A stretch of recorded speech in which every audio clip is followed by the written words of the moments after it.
I wonder what happened here.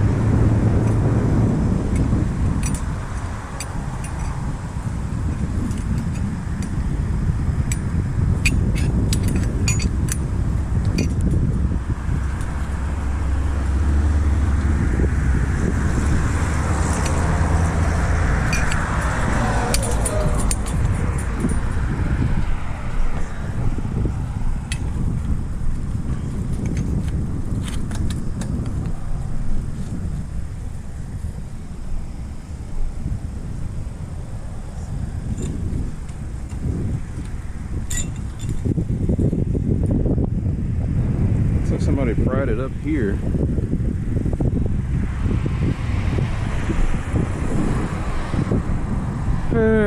It's always something.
Man, the freaks really do come out at night.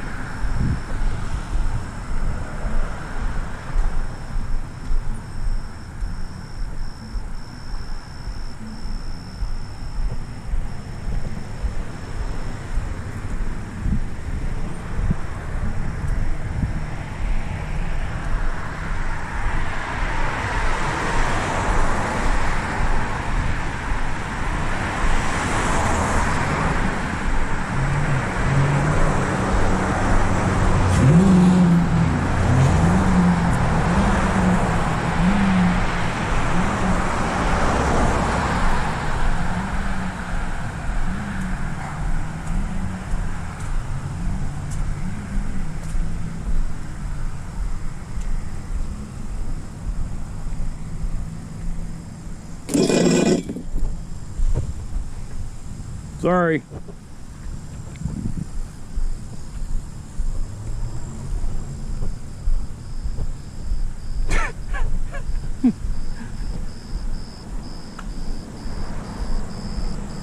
That tells me that's been there a while. No, that just tells me that that cat thought she had a nice place to sleep.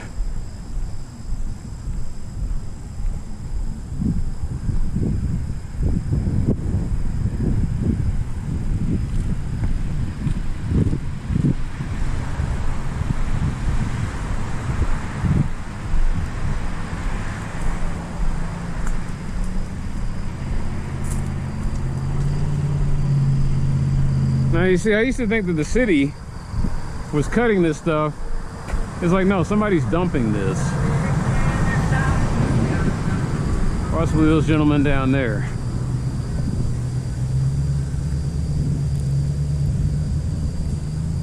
Well, they're wearing reflective vests, so they must know what they're doing. That's the assumption, the bold assumption I am making.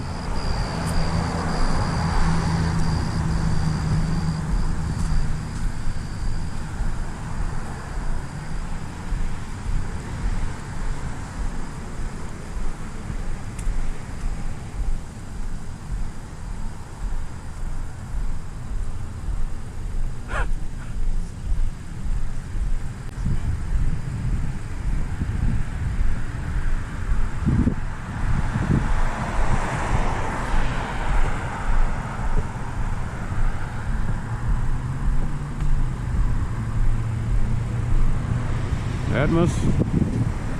Maybe.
Oh, the grass is getting high.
No, it's just so subtle, you never even know.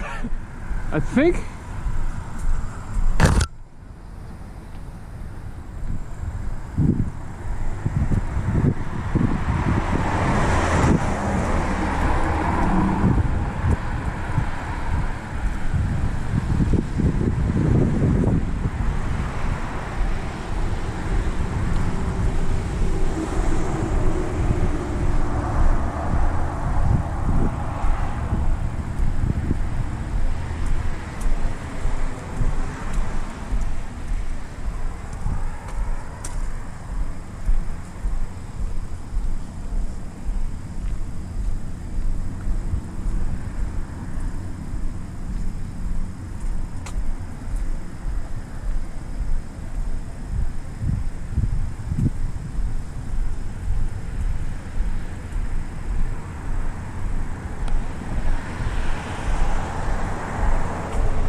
like that's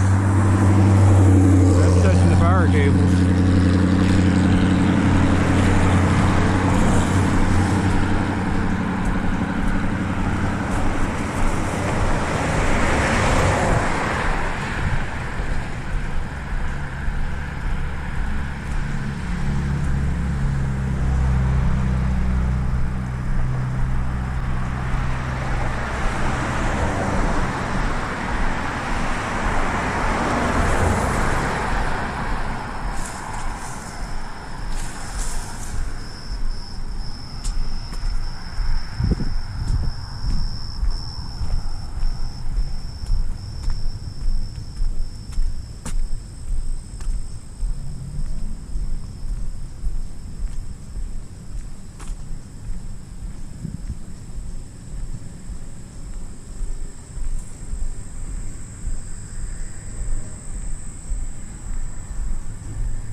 been a long time since I've had a breakfast taco.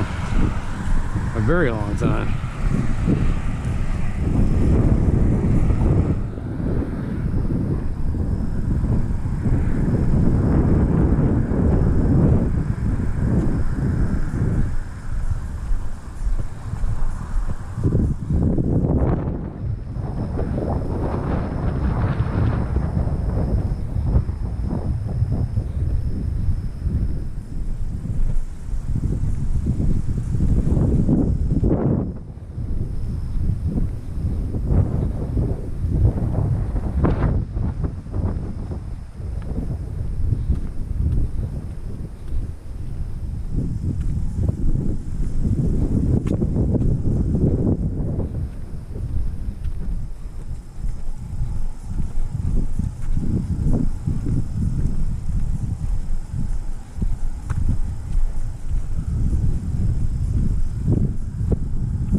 No, it's a breeding ground for mosquitoes.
I was going to say that it was at the, but it really is at the intersection. So let's do this.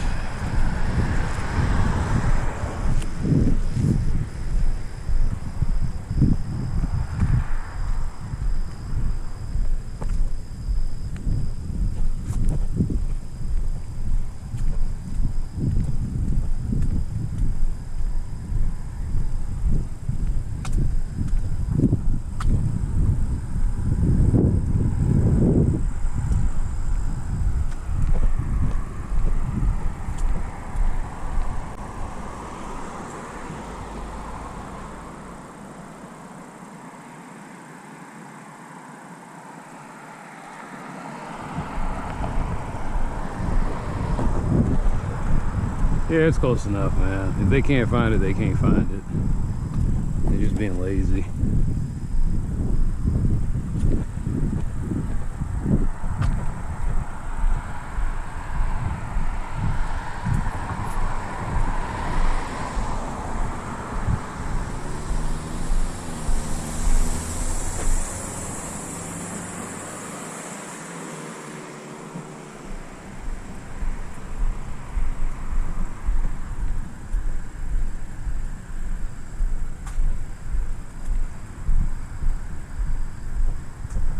We should come at it from this direction.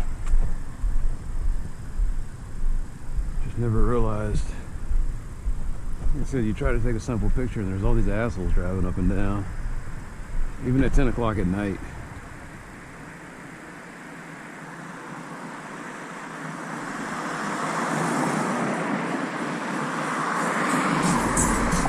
I got this idiot photobombing in one of my pictures.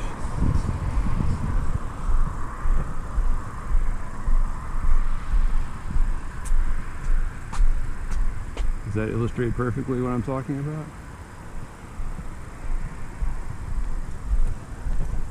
I didn't realize they put a signal box there. This looks like a good vantage point.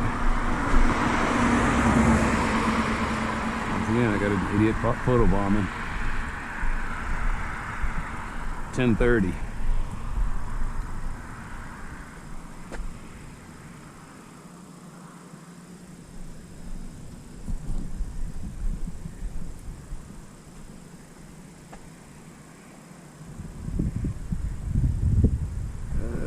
Where's the light coming from there?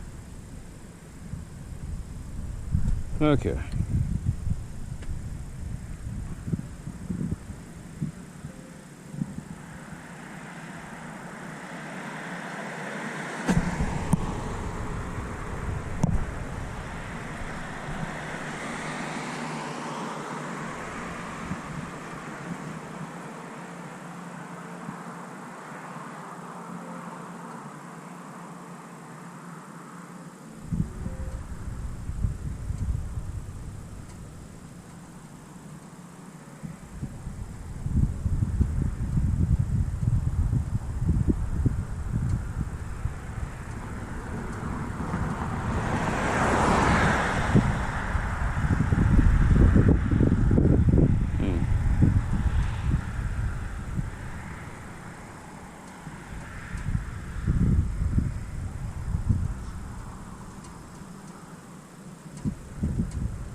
Am I gonna say anything? No, just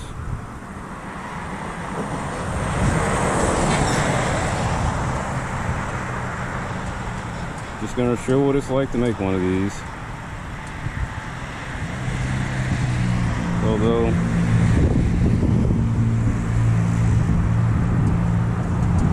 it's running really slow, which is not a good sign.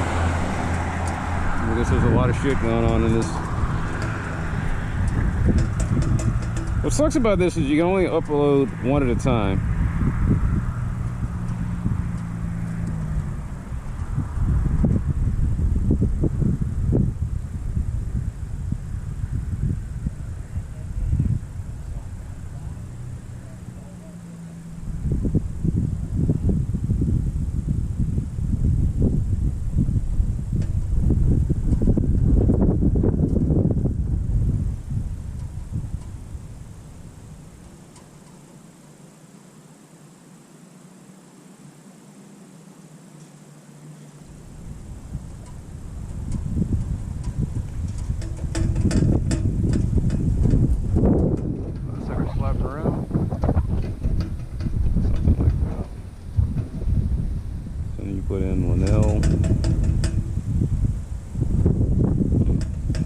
could if you didn't have gloves on while you're doing this. Linnell, Ernell, I don't know why.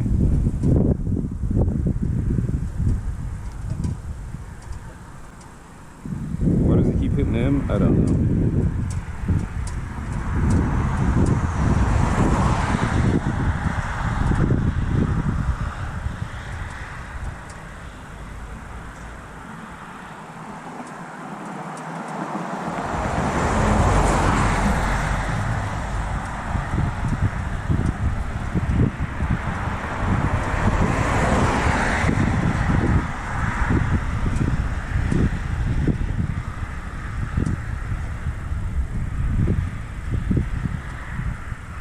Is it doing the... I think it's actually using GPS, which I haven't seen in a long time. I thought they disabled that.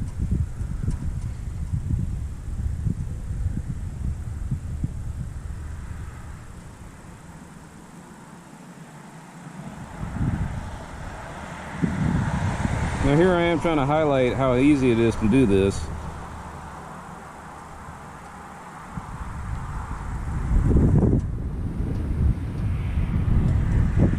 Keeps changing it.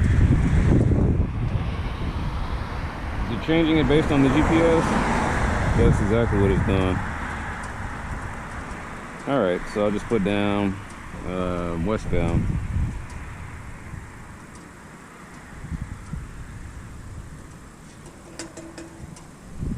Westbound to Walnut Hill.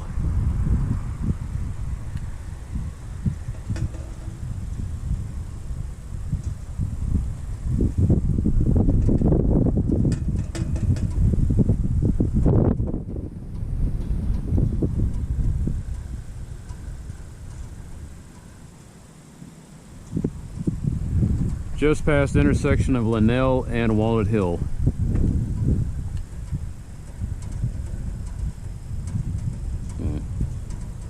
The thing heard Linnell.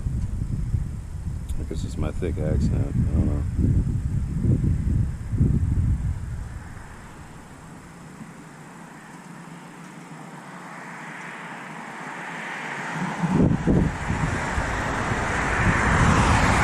Running really slow.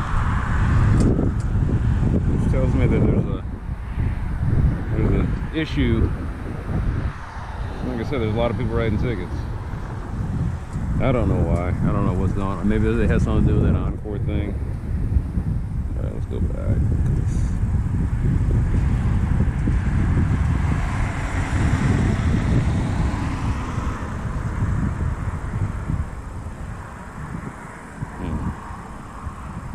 Alright.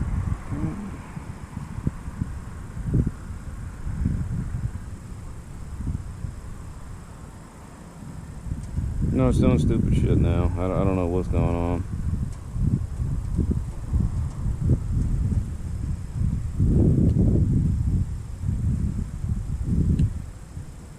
Alright, so this isn't easy. I'm so sorry. City of Dallas is fucking around, and you know. I'm sitting there trying to write a simple ticket, and apparently that's a chore. At 10:30 at night. So, I guess Dallas was encouraging people to use the 311 app. This is not exactly a ringing endorsement. Maybe maybe splurge a little bit more on more servers for your Salesforce thing. I don't know. Just a thought. I mean, it's just spinning.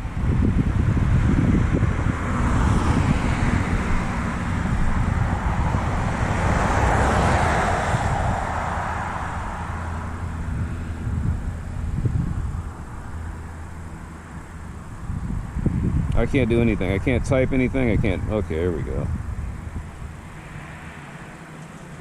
It's like, oh, it's probably your phone. It's like, yeah, it probably is.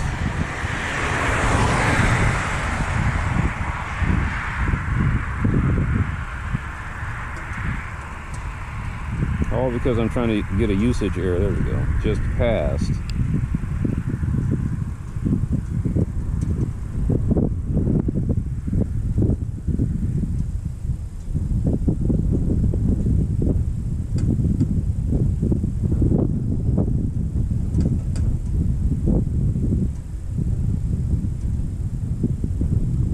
doing this thing where it says 99.99 Linnell. I was like, whatever.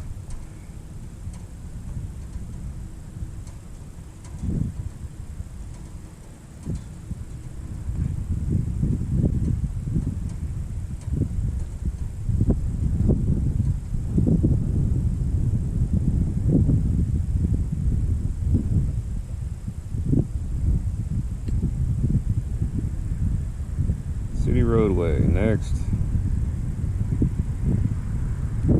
Type of sign. School zone.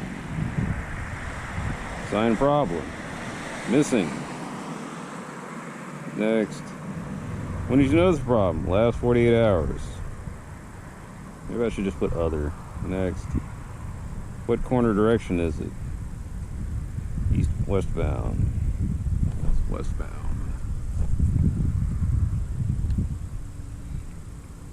What is the intersection being reported nearest cross seat? Linnell and Walnut Hill. Next. What direction was the problem occurring? I keep saying westbound, but I guess I'll say it again. Next. Do you like to be contacted? Sure. Additional information.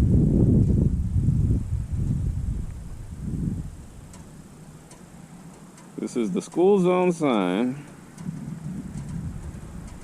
Zone sign next to Thomas Jefferson High School at the intersection of Linnell and Walnut Hill. Westbound Walnut Hill, just past the intersection of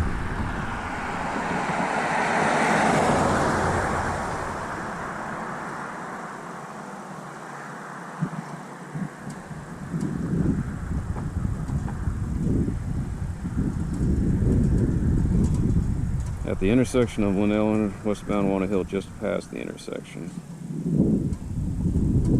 I should say by the intersection. I'm trying, but apparently I can't write suddenly. I don't know. There we go. This is the school zone sign next to Thomas Jefferson High School by the intersection of Linnell and Walnut Hill, westbound Walnut Hill, just past. Just past the intersection. Continue.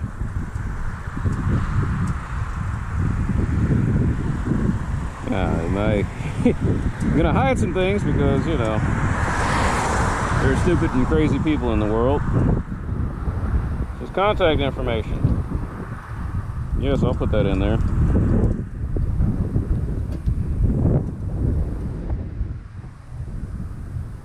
But it is optional. You don't have to put your contact information in there. I just do because sometimes I think they take me more seriously when I do.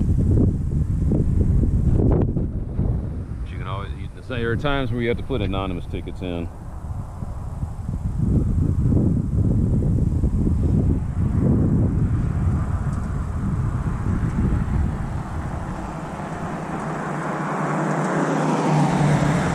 All right, so here's how you double check it. Make sure everything is in there right. You got the location, you got the additional information, you got the traffic sign maintenance other, you got your photos in there. You can double check those. You put the details in, and then it says contact me once the work's been completed, and put the additional information in there, and then they've got your contact information. And I just keep scrolling, and then you just hit submit. Button on there that says submit. If you're lucky, it'll just say submitting.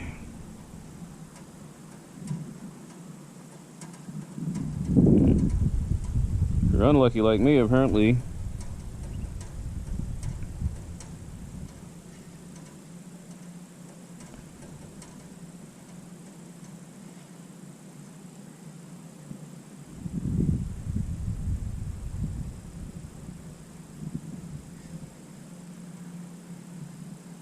like I said, it's just running super slow.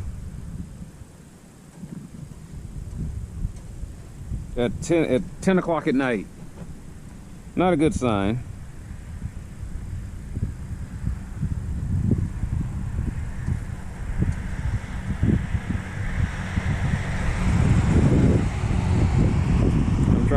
push up and it's just sitting there. Oh, thank you. Your request has been submitted. So you've got a ticket number, and it'll say your estimated resolution date. They probably won't get to it anytime soon, and then you just go back home.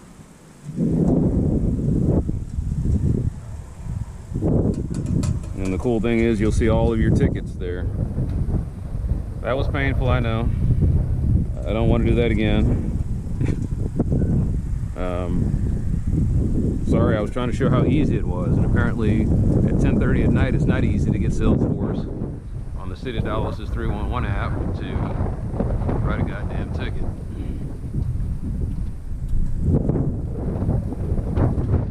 Do I think they're going to see it? I don't know. Right now, I put in 2 tickets about a stop sign on Clover and Mixon, and apparently whoever is doing it is mad about the fact that they have to do it. And I was like, that's fine. I'm sure that city will help find somebody else who wants to do the work. Maybe discourage that guy from future laziness. I'm asking for 1 bolt.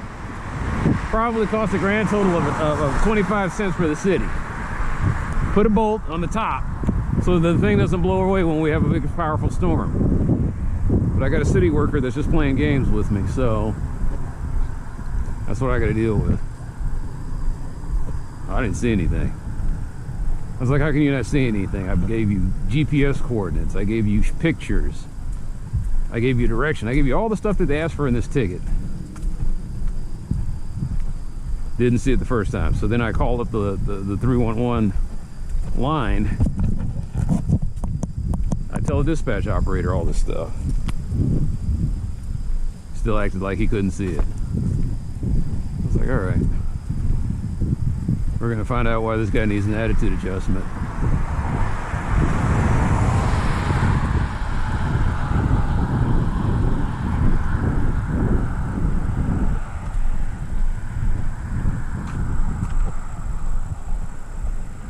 And you've seen in the videos, it was the first time around it was crooked.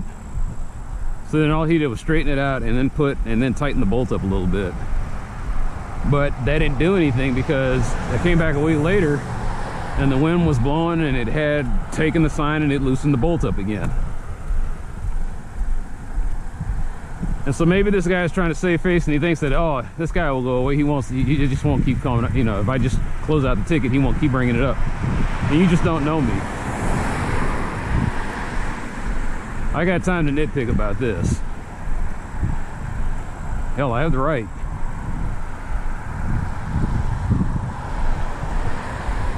So come next Saturday, we'll take another picture, get some GPS coordinates of it, and then escalate. Look like that. I'm gonna let Midway Hollow. Like I said, you guys want to put the fancy Midway Hollow thing on top of your address, you know, signs, then you guys can fix the address sign. It's faded and got some kind of weird spot in it, and it's bent. Doubt that many people go down Hurley Way anyway.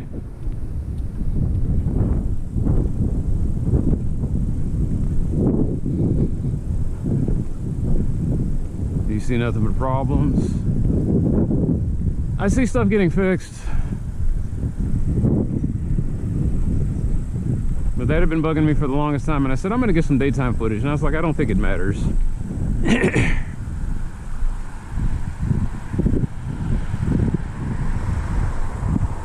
I bet you $5 that guy's gonna say, I don't know what he's talking about. I didn't see it.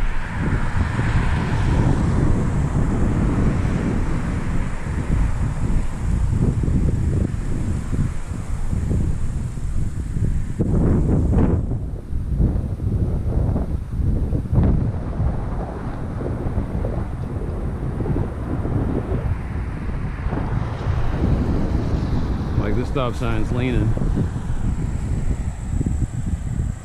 Not badly. I mean it's not loose, it's just leaning. Do they have that? Yeah, so they got that Midway Hollow thing on the town. Let them figure it out. Don't be like that.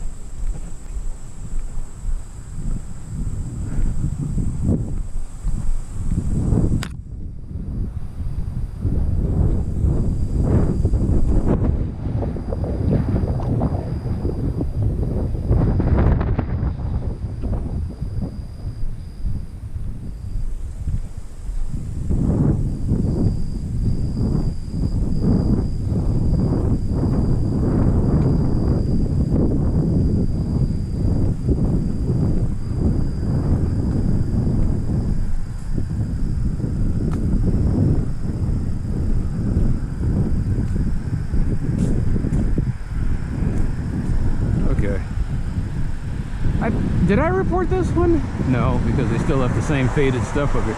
You see, like, this is faded and bent. Oh, okay, this is what I wanted to point out. So Alex was telling me that they stopped putting these in because what was happening was when people hit it, it was bending, and then it would sometimes impale drivers when they hit these signs. So now they replaced all of these with the breakaway ones. That's why with the one with the post that's made out of the brittle material, so that when you hit it, all the kinetic energy goes into the base of it and just snaps off and flies off in another direction. Doesn't impale the driver. So that is leaning. The sign is leaning, the signs are faded, and that old pole needs to go. So a ticket needs to be put in on that one and replace that.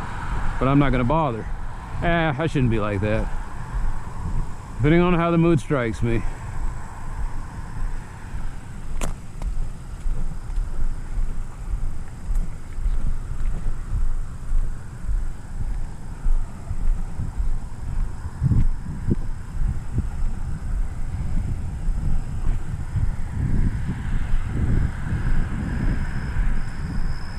Back there was the no parking sign. It's faded, but I can see it reflectively, so I think I just leave it alone. But you could be here all day. I'm gonna try to see if I can get more of this done. I'm gonna ask for a whole bunch of crosswalks, but once again, it just takes time. You saw what happened there with, like, it would take me 5 minutes to put together a ticket. His Salesforce worked the way it was supposed to. I sit there on my keyboard sometimes and I type and I upload stuff, and it takes like a minute per photo. Maybe that's what was happening while I was hitting the big things. It was, but the camera the camera feature on here sucks. When I try to use it, freezes up, doesn't get the picture, gets it fuzzy. So I don't use it. I just take my own pictures and then upload them.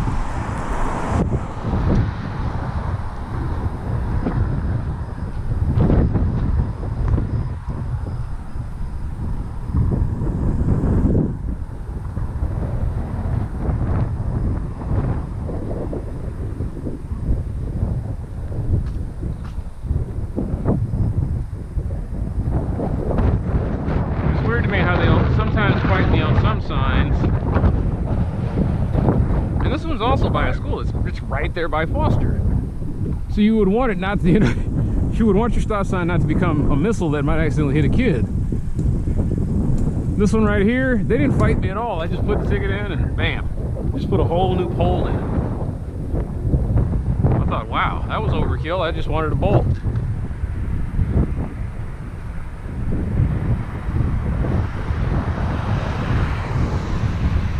Maybe that's why I don't know, but like I said, he straightened out he quote unquote straightened out the side and tightened up the bolt. I just don't get who I was dealing with. They sure as hell don't want to be doing their job, apparently. I didn't see anything. I was like, okay. Maybe your manager or supervisor will see something.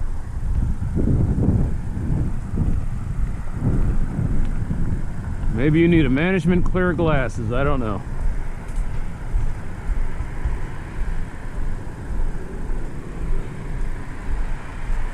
And that kind of stuff happens, and regular people, or not regular people, but there are a lot of people that will just, they'll say, see, this is what I'm talking about. Like, this reinforces what I think about the city.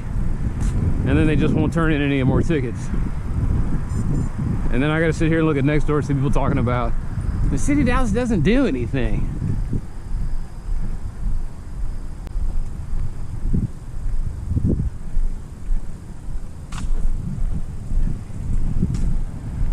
Oh, it was weird looking at that school zone sign. Like bug splatter.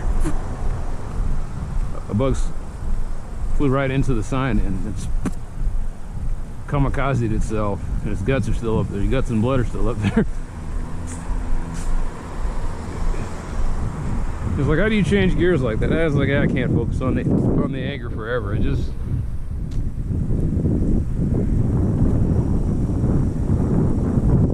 but I don't think I'll ever be able to just walk down the street and just walk down the street. Now I look and I just see stuff. Like, this is wonderful. All the lights work. The signs are clear. There's nothing bent. There's this bandit sign up here, but you know what? It's not bolted to anything. The buttons, I assume, work. The traffic box doesn't look like somebody hit it. The fire hydrants are upright. These are things you take for granted until you go, like I said, take a walk to my section of the city.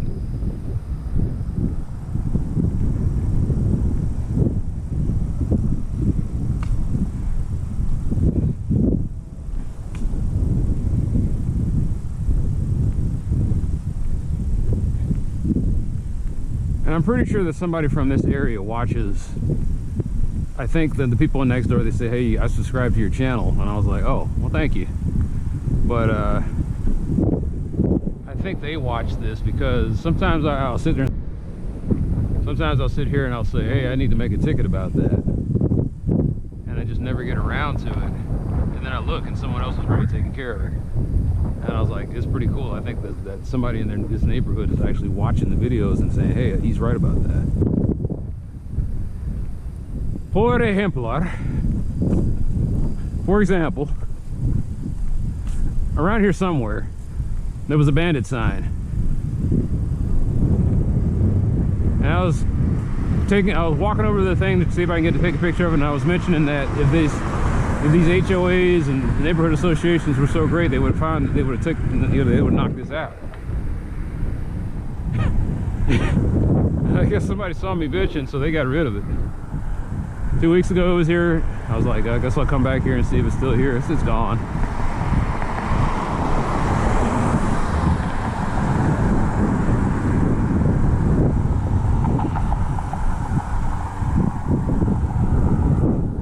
It has been a while, hasn't it? A lot happens in 1 week. Last week I was going back to work. The week before that, I was coming down here and I think a storm had knocked out the power. Okay, so what street was that? I don't think it's not here anymore, I don't think. Yeah, it looks like it's gone.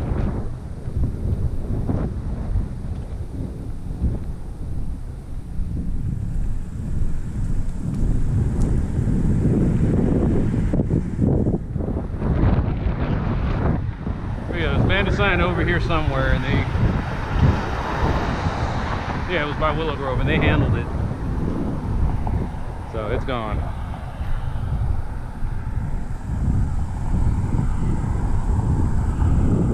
Once again, upright fire hydrant. It's in the sidewalk, unfortunately, but it's not blocking. It's got enough clearance where you can get by it with a rascal or a walker or whatnot. Signs are well illuminated, not bent. Somebody on the reflective strip here, oh, see, it's all stripped off. Actually, you're supposed to report that, but that could be a problem in the future. How does that happen? Somebody put down a bandit sign, took it up, and then it got loose, and so the reflective tape started coming off over there.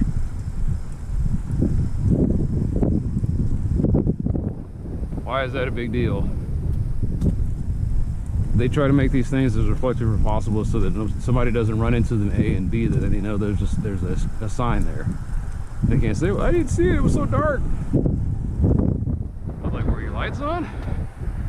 Because you would have seen it clear as day if the lights were on.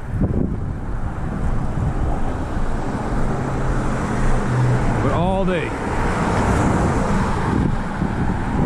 you just sit here and find this stuff. And so it'll never be just me walking down the street, collecting my thoughts, pondering my existence in a solar system that hurtles aimlessly throughout the galaxy. Instead, oh yeah, I think that stop sign is missing some reflective tape.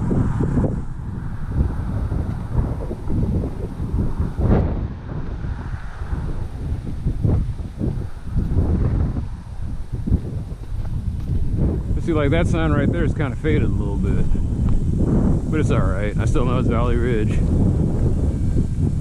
Hey,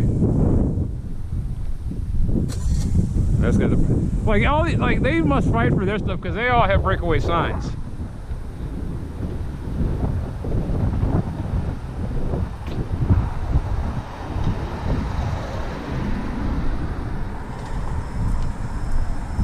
You expect them to stop and turn around and mess with you? Dallas cops don't care.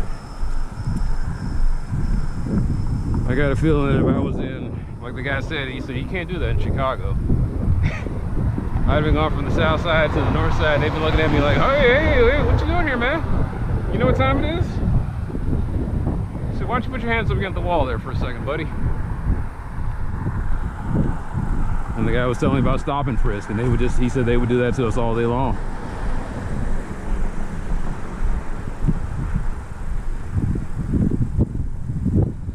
I don't know, Chicago cops still stop and frisk.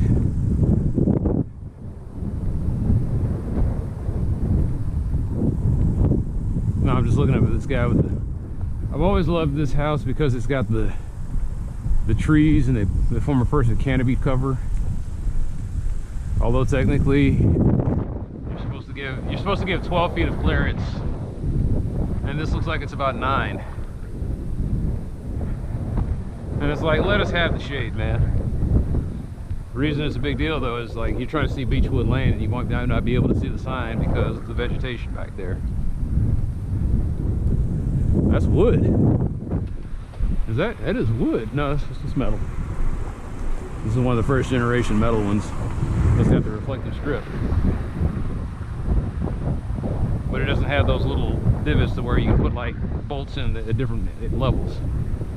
Like that sign was specifically made to be at that height, at that spot, at that configuration.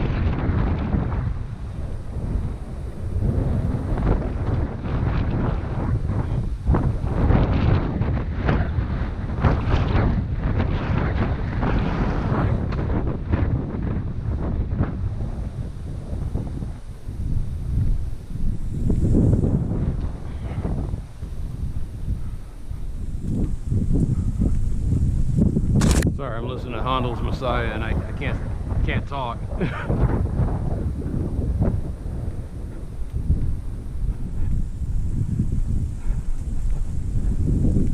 know, I hear the little factoids about this song was that I forget which country it was it the King of England? I can't remember, but the story goes that he heard this and just stood up and started clapping, and everybody was just looking at him because it was like he showed a lot of life and spring when he did that. It had that effect on a monarch, so you know it must be good. But yeah, it's a very powerful song. You hear it, you know it.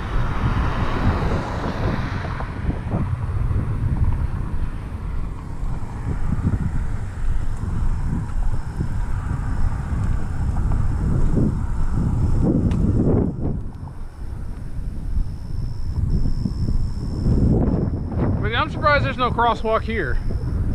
Park Lane, like I said, Park Lane is a big deal. I mean, I don't know why Dallas doesn't treat Park Lane like it's a big deal. This is an unbroken street that goes all the way from one side of District 6 past District 13, and I think it goes even just, it crosses like 3 or 4 districts. And it's just treated like, eh.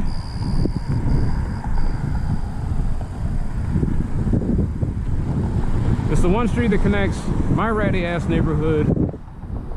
Like I said, theoretically, you could take a bike all the way from my neighborhood all the way over to Abrams and get to Richland College if you took Park Lane. If Park Lane wasn't a street filled with assholes.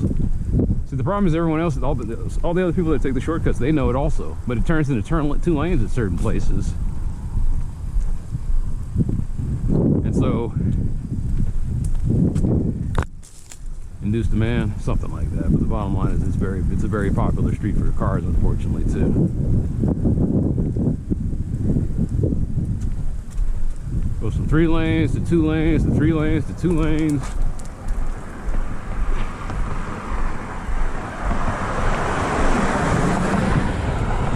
Sorry, I can't talk because now they're playing the William Tell Overture.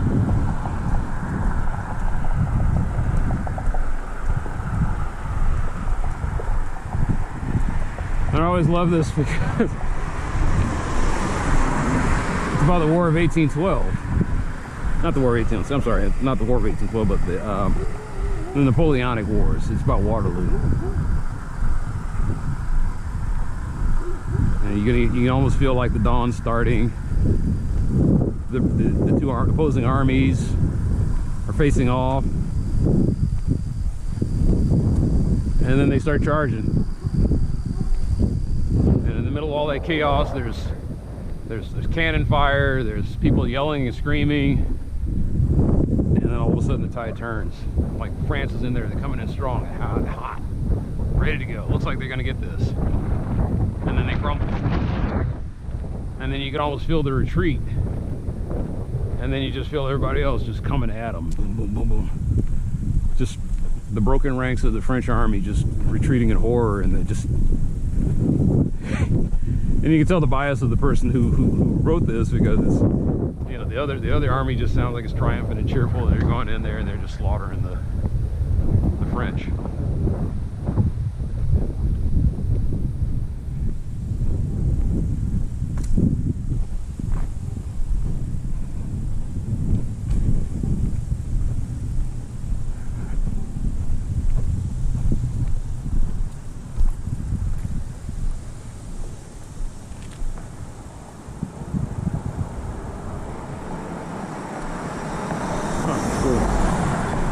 Oh, it makes it easy to, like I said, when you got the coordinates. And then we know it's Dunhaven. Just put in another intersection. Dunhaven and Midway.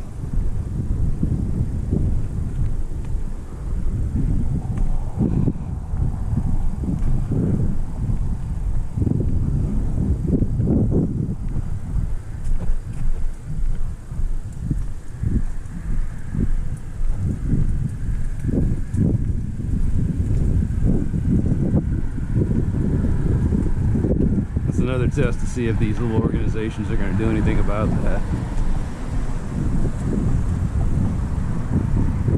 You know, maybe it's the one of the, like, sometimes it's the people that are running the organization that do that.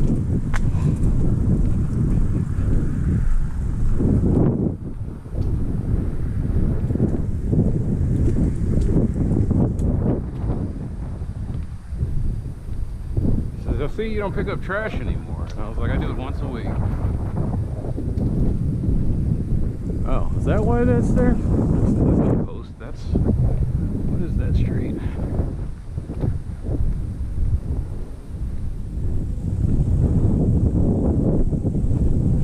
I do it once a week.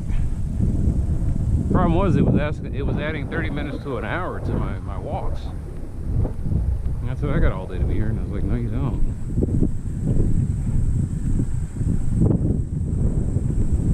It might be midnight before it. No, it's not going to be midnight. So I'm going to be walking past midnight because of my little detour.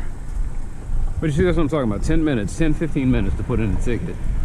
That's stupid. Whereas an Oncor street light, it probably takes me a minute tops. You know, I was showcasing the thing, and I was doing it the other day, and knocked it out in a couple of minutes, but I can do it even faster than that when I'm not entertaining an audience.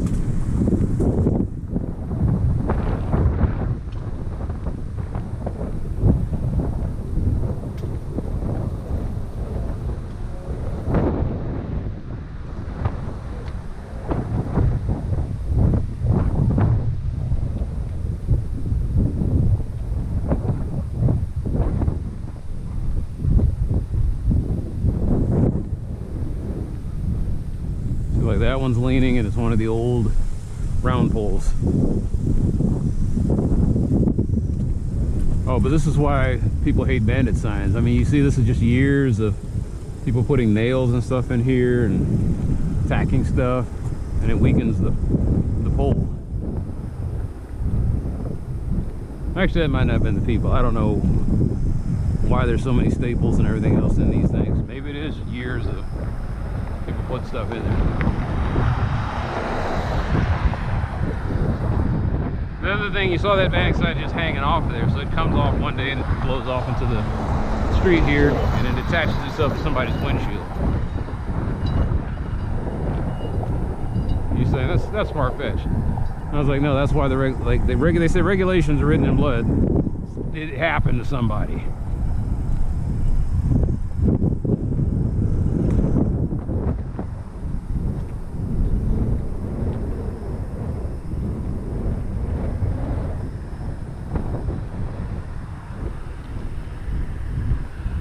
I'm sorry, yeah, I said the William Tell. This is 1812 overture. The William Tell overture is something completely different, I think. I don't know. Let's see, I would have got that wrong. Music appreciation teacher would shake his head and say, I expected better of you, Wyman. I really did. I was like, I'm sorry, it's been a while.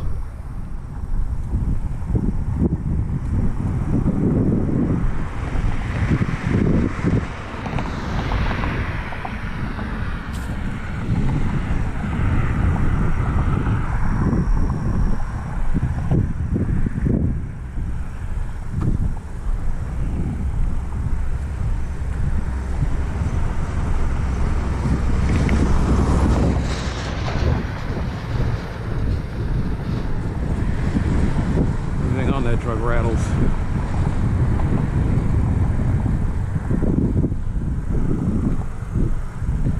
That's an old 60s Ford F-150. That's what they used to look like. Big wide bed, low to the ground, long bed. It was a practical vehicle for hauling shit and doing shit. Not this big behemoth that you can't see nothing around you.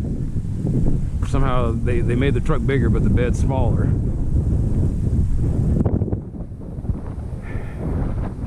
That's the thing that depresses me about America.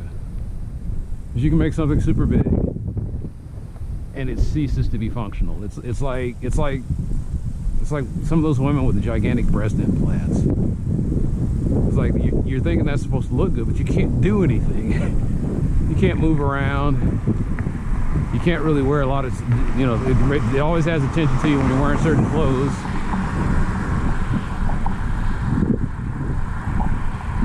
Something that you thought was going to look good, but it's totally impractical. I was looking at D Magazine. I was skipping through all the articles talking about the nitwit in the White House.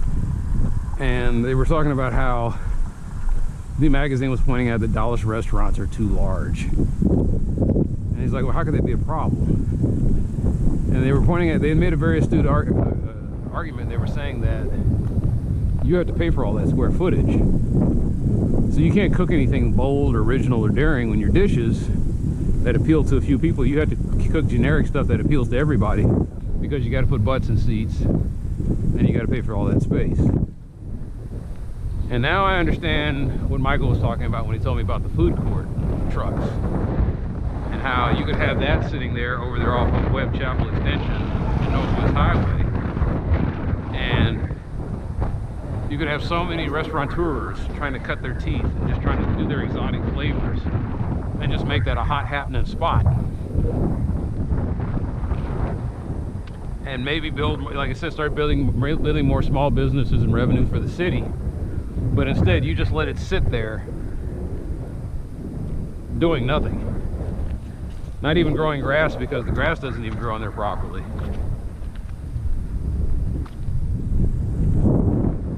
And that's the problem that Dallas has. It's that big dumb dinosaur that's being eaten, and its signals getting too slowly to that lizard brain that is being eaten.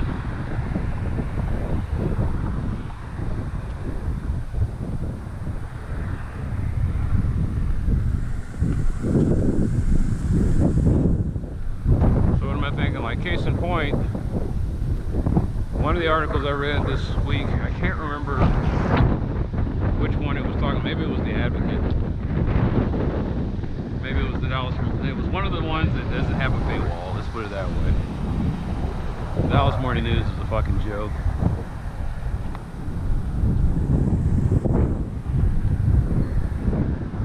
They put news articles behind paywalls that nobody wants to read. How stupid is that? It's like nobody's gonna pay for crap. Anyway, Fernando's is supposed to be really famous. I remember Galloway used to always advertise it on Galloway and Company. And he's closing a couple of locations. I don't know if they're, what the article was reported to tell me was, they didn't give me the address, they just said, this is the one over in Dallas. I was like, what part of Dallas?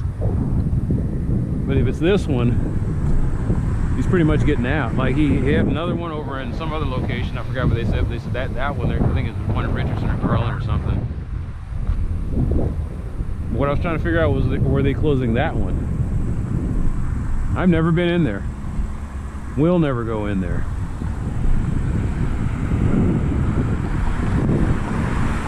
I'm not a snob or anything, it's just I've never really had time to sit down and go to a restaurant and eat anything. Plus, like I said, I come from a family that cooks, so everybody cooks something, so I eat good anyway. Well, I could call that in. I'm not going to.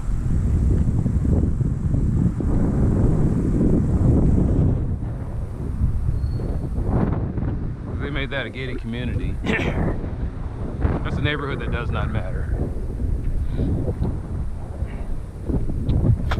Can't walk through it, can't walk to it. Just don't know why it exists. It's really close to being a gated community. This one's faded too. Whenever I was remembering this lady who used to live here, right about this time of year she would have her little plywood cutouts, and it would have like Christian symbols. He has risen. She passed away some years ago. I mentioned this before. No, apparently my Chinese don't like the I don't know why. Like I said, musical crashes, and it only does it on this phone. Other phones, it doesn't do this.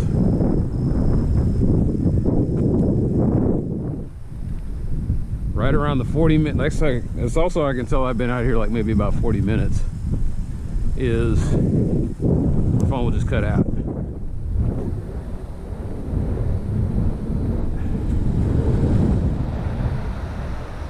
You're thinking, well, maybe that's the problem with your 311 app. And I was like, no, I have another phone that it does the same thing. I have several computers that they do the same thing. I try to put in tickets and I just get spinning.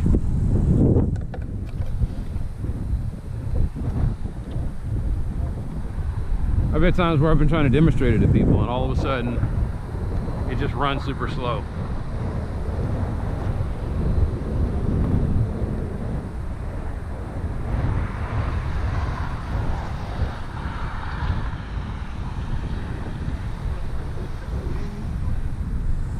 Right.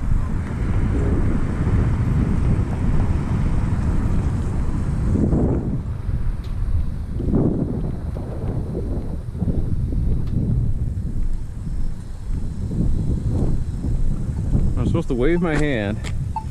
Wait.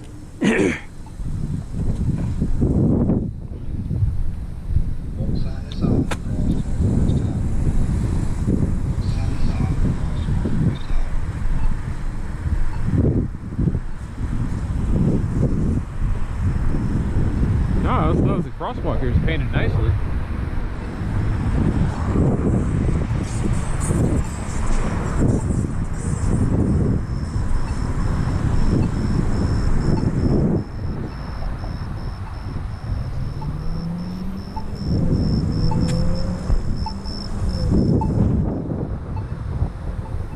Okay, so it is the William Tell Overture.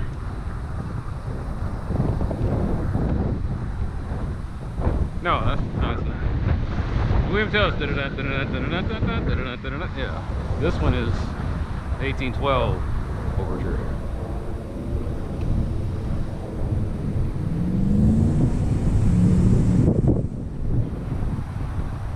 Just like I said, 1812 just happened to coincide with this one.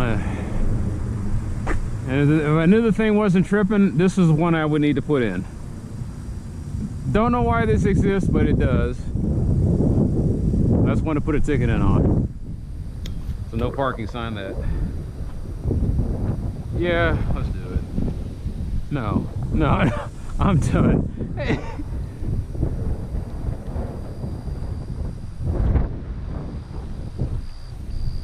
I'm gonna limit myself to 1 ticket per day. I think that's my new requirement. I will make it 1 ticket per day.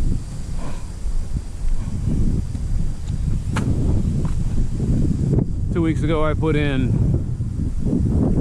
40 some odd tickets, and the problem is that I put them in and I say, yeah, go ahead and call me back, and, you know, so I can touch base, or maybe we're not confused about something.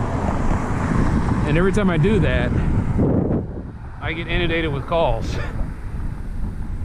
Not every one of the people calls me back. Like I said, that would show a level of dedication that some of these, not a lot, but some of these folks don't have.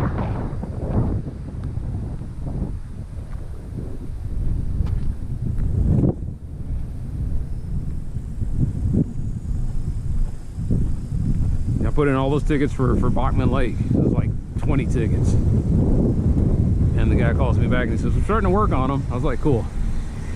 And I need to call him back tomorrow and say, hey, so you are getting that homeless encampment underneath the Denton Bridge, right? You did see that.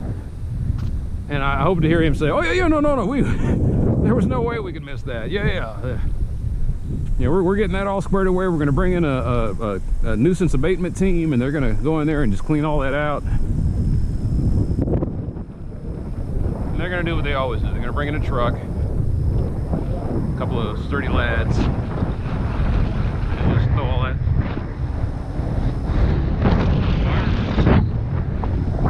Oh, that's that wood. I think that's mesquite. Man, you can smell it every once in a while. It's that wood on the breeze. It smells nice. But the wind blows, you get a hint of things. Sometimes I can tell who has a spice garden. But anyway, nuisance abatement will come in there and haul all that stuff off.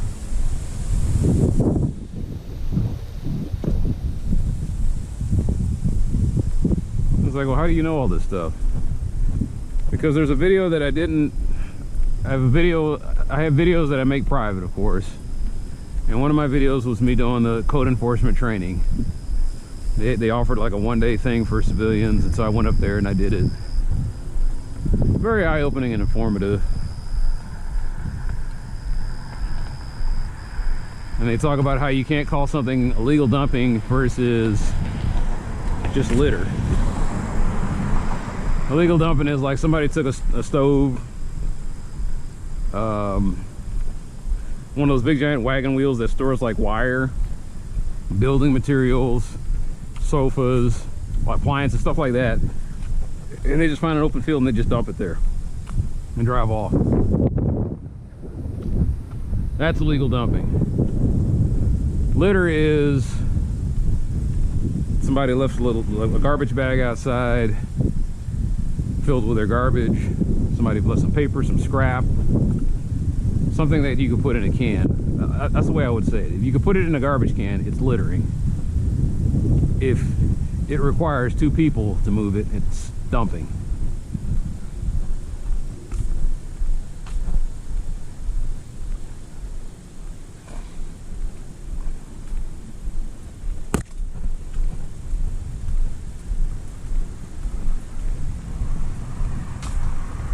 So as I'm walking through here, that is Clay Cleely's house over there.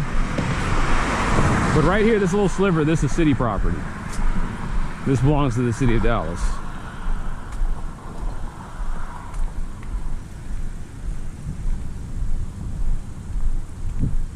Tree came down there, tree limb. So it was hanging over here, and I guess it broke and came down there because of the weight.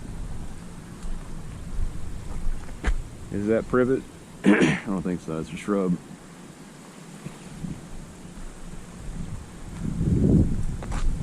I guess I should have taken a class in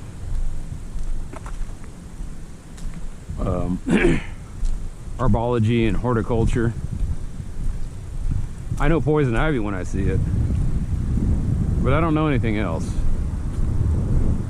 I look at this leaf and someone could tell me this is a such and such, and if you were to, the wood is used in blah, blah, blah, blah, blah, blah. And if you take the leaves and you boil them, see, like right there, I can tell that that's a bug that's been eating the hell out of this. And then it's got this spotted stuff on there, so it means it brought a disease as well. Is that what that is, or is that spores? Those are spores.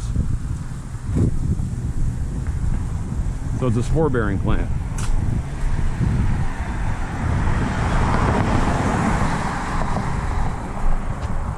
See, that's all covered up.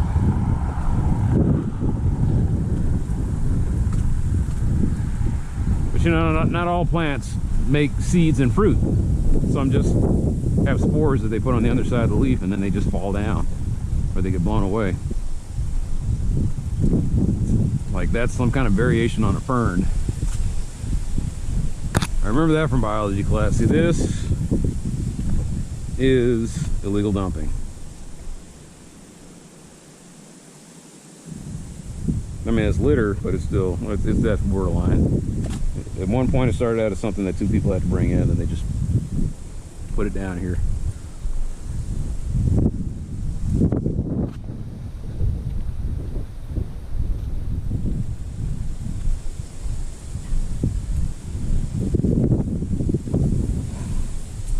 This is that bamboo. I don't know if it's the good bamboo or the bad bamboo. I just know that it's bamboo. Now I'm debating whether I want to go down Shorecrest. I don't think I do.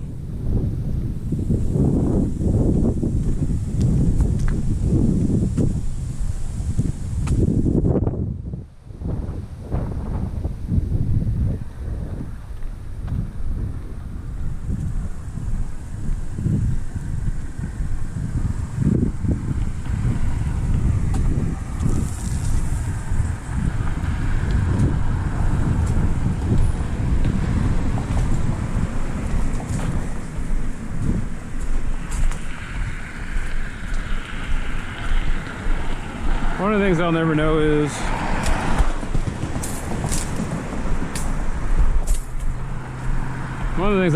if I hit 10,000 steps just now.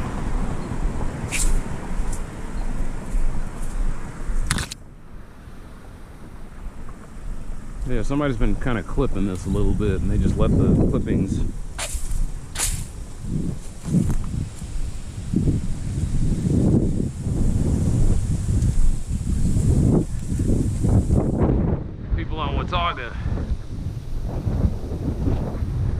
They're not the same people.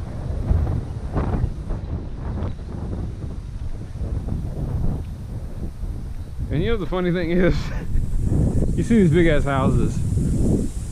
These people aren't considered rich. These are considered, like, these are still technically middle class homes. It's just that if you make $1 million a year, you can afford that.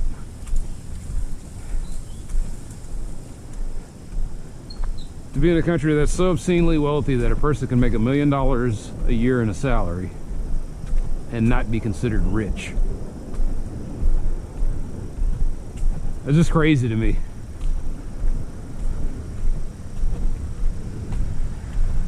It's like you're upper middle class at best.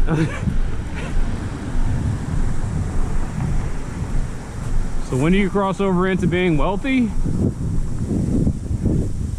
I think the dividing line is $8 million. And if you make $8 million a year, you don't just own one of these, you own several of these.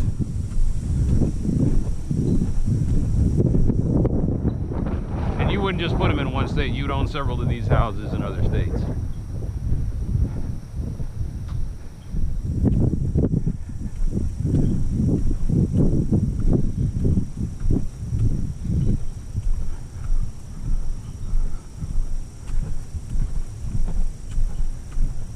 Get to ask that question, what would you do if you had all that money?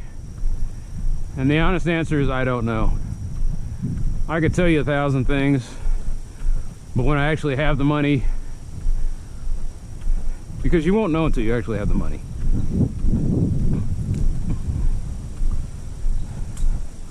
I know I'll be paying taxes, so right off the bat, maybe 10 or 20% of that is gone. But I still have more than enough left over to enact some kind of agenda.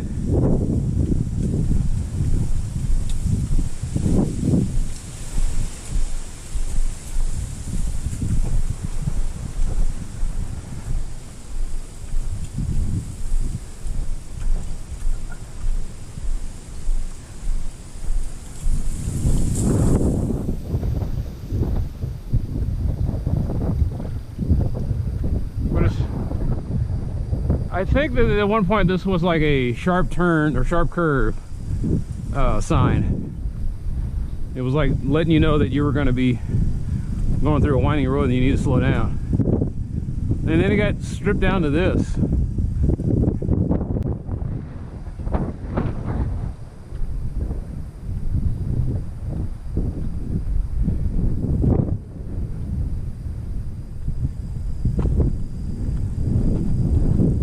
Now I see the sign and it says established 1924. So it's 101 years old.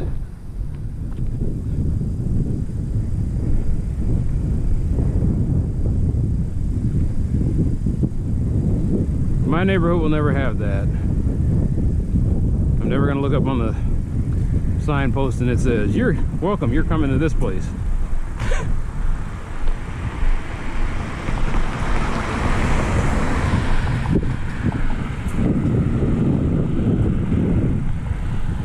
It was weird how Back to the Future, the series, at least the second movie, how it was trying to show the future, and it said all these outlandish things about flying cars and fusion powered cars and all this other stuff. But the scary is some of the things that it got right. And one of the things that you saw was, it's one of the scary things that you didn't see in the movie was Marty goes forward in time. No, I'm sorry, that was the alternative timeline. That wasn't the future, that was the alternative timeline. He went to the alternative timeline where Biff owned everything. And the whole movie, one of the common themes was he lived in, his subdivision was called like Hill Estates or something like that. And in the 1985 movie, it was definitely the suburbs. All that stuff's just being built. They test out the time machine at the mall. But the mall at one point was this guy who owned all of these acres in Hill Valley. And all he wanted to do was grow pine trees. And Doc Brown mocked him. He wanted to grow pine trees. And he just scoffed.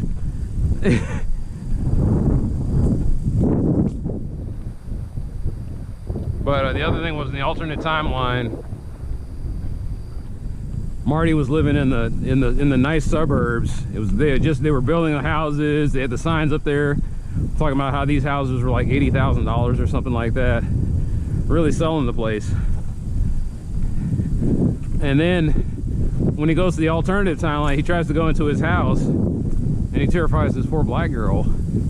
And the dad comes out there with a baseball bat. And he says, "You're not going to chase us out of here. We're good, decent folks." And it looked like my neighborhood. This blighted neighborhood that had been neglected, that was run down, there was crime everywhere, like hell on earth. And Biff Tannen was just trying to get those people, like make the area so shitty that the people would do anything to get out of there.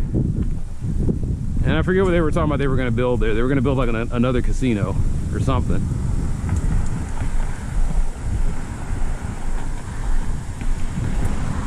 Something dedicated to vice that had no benefit to people in general, but to a few people at the top.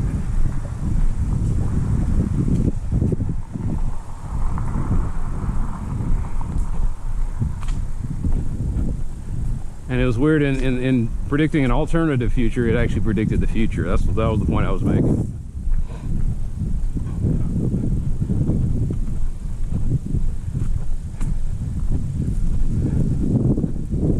I don't like coming down here all that often because, believe it or not, Bluffview and Bluebonnet, they seem like they're very hostile to people walking through here.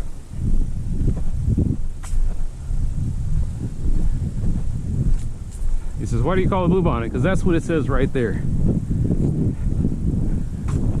And when I'm writing my routes, I sit there and write. It started out at Midway, then it turned into Bluebonnet, then it turns into Bluffview. Like, people call themselves Bluffview Estates, but Bluffview doesn't start until we are way down there somewhere close to the airport.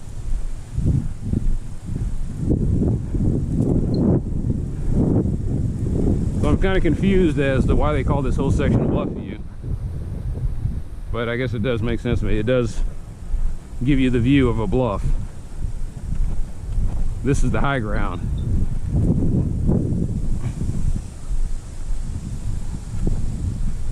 That says Bluffview Boulevard. What did the sign say? Once again, Bluffview Boulevard. I just not noticed that sculpture.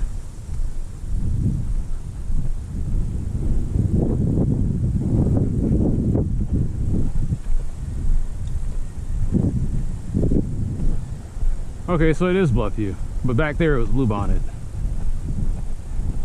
for like a hot minute.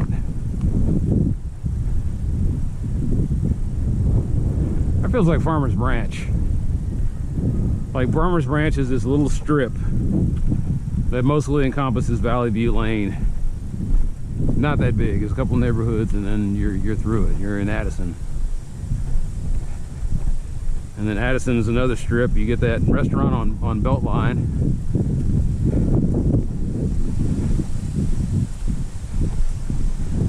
And then you're out of Addison and you're in Carrollton. When do you get to Carrollton? Right about Trinity Mills ish. For some reason, when I was growing up, they had the driver's license office right there by where I lived. This is last week when I was voting, and you saw me look at the government building.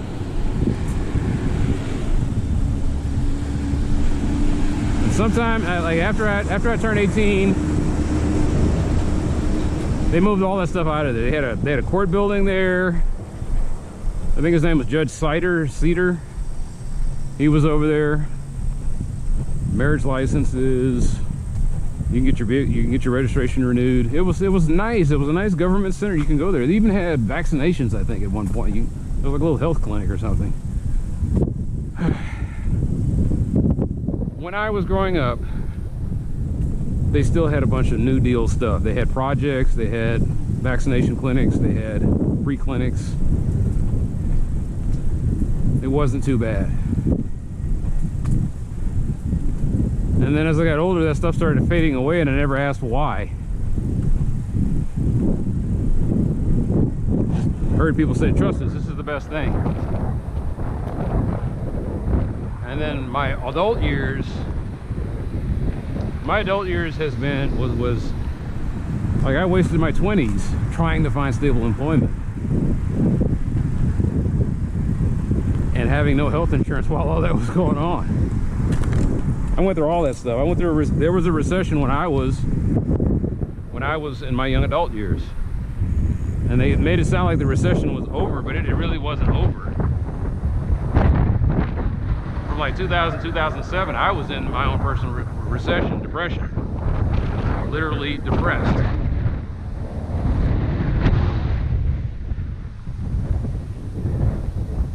I remember one time I got hurt doing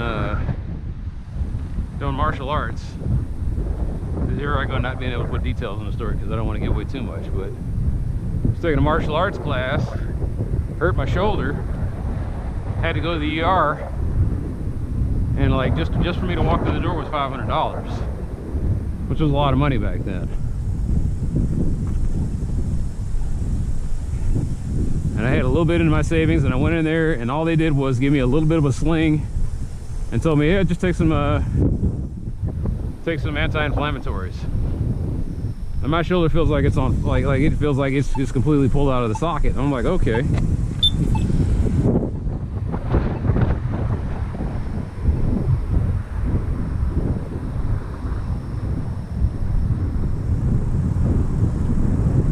wonder what changed. Did they get rid of this guy? Like, I should be coming by here, and there used to be dudes just hanging out over here, dudes coming around the corner. Like, these people got some major juice that they could shut this whole thing down.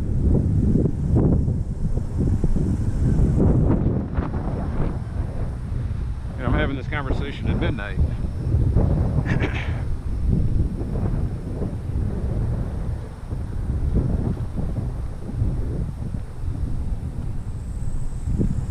And he said, man, I'd love to live where you're living. I was like, not where I'm living, but yeah, in this area would be nice. You don't want to live where I live. Maybe you do. You know, in 5 years, like I said, I'll know we're coming up when somebody not only tries to make us aggressive offers, but tries to aggressively get rid of us. Right now, they're just making stupid offers. It's like, we can offer you this much. I was like, hey man, DCAT says it's worth this much. Oh, we can't really pay that amount. I was like, you better figure it out. So yeah, this is another water main that's leaking. Is it? Or is it a sprinkler?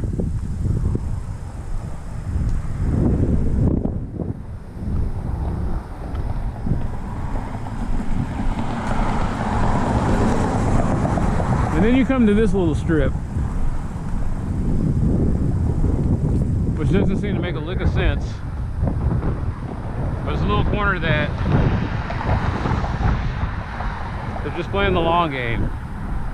In 20 years, none of this will probably be here.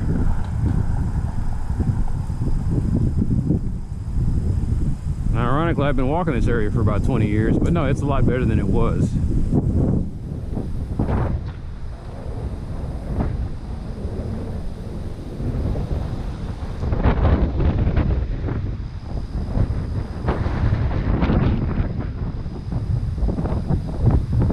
I don't know if that's Bluffview or not, or that's Don't Think. I'm sure they got a little sign on the top that'll tell you. And I met the president of the Untitled Association, so bumped into him at one of the Good Neighbor Program meetings. He knows my brother. Not only knows my brother, but I was like, wow. I was like, okay, small world. But yeah.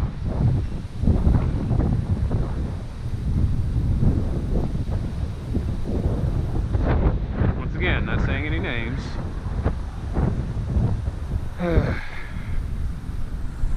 What do I wish? Well, here's the thing. If it was a perfect world, I wouldn't be using the I probably wouldn't be using the 311 app anyway.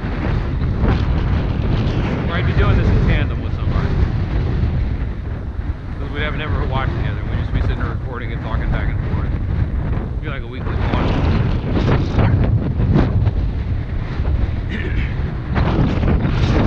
And there'd be associations that already know, hey, we already know about the school zone signs, and we put tickets in on already. If you want to help us out. And there'd be like 5 tickets on something. Not one weird black guy in the middle of the night decided to create this ticket about a school zone sign that we didn't pick up on.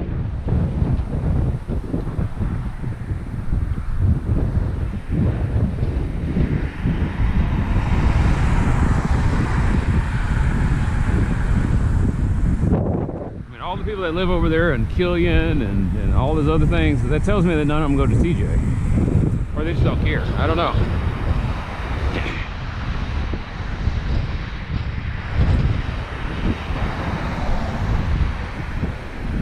You got Killian and Gooding. Nobody saw this. I was like, even if you drove your kids to school, you would see, you know, hey, how come there's one on one side? And where's the other one at? How many of those kids walk to school?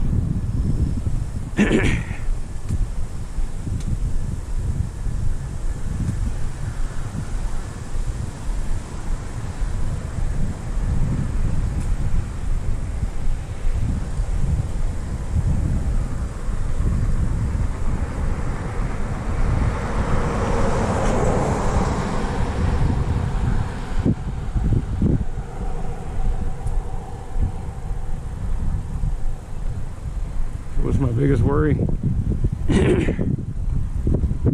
I think they're going to close that ticket and they're going to say we didn't see anything.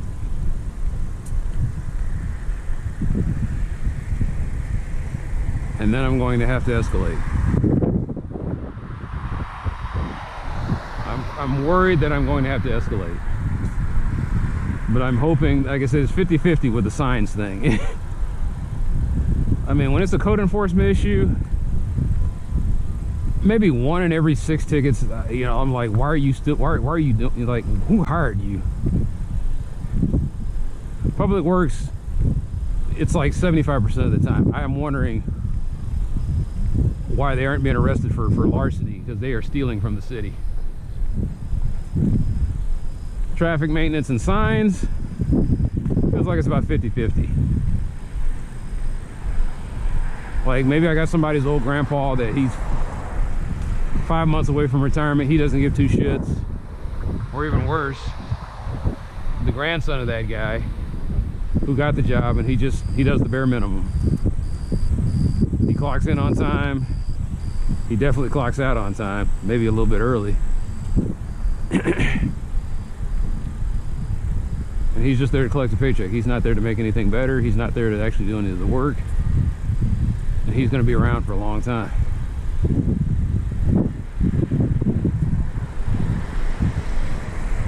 Fire department, 100%.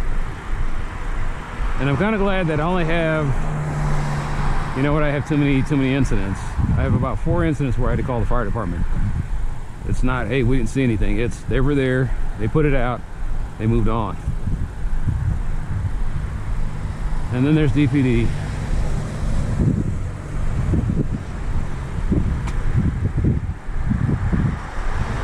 Like, you don't want to say anything bad about DPD because they're bullies, but at the same time, you can't say anything good about DPD because they're bullies.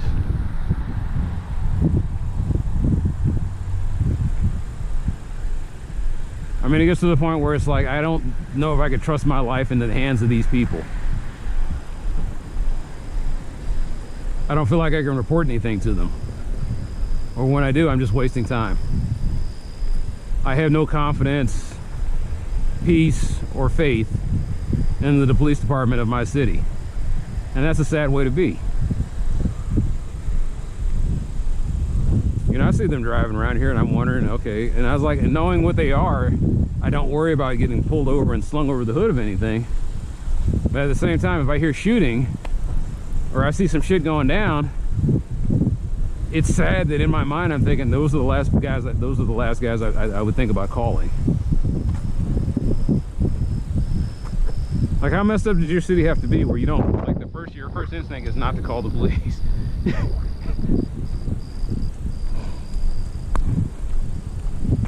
He says, what about the times you called in when you heard shooting? That's what you're supposed to do. But I don't think they're going to do anything about it. I'm just letting them know, hey, they're shooting over here. You might want to look into that. That's the attitude of how you report things to DPD. It's like, hey, you might want to look into that. Not, oh my God, check that out. It's just nonchalantly, well, you might want to look into that. I know you don't do anything, but maybe you could not do anything while checking this out.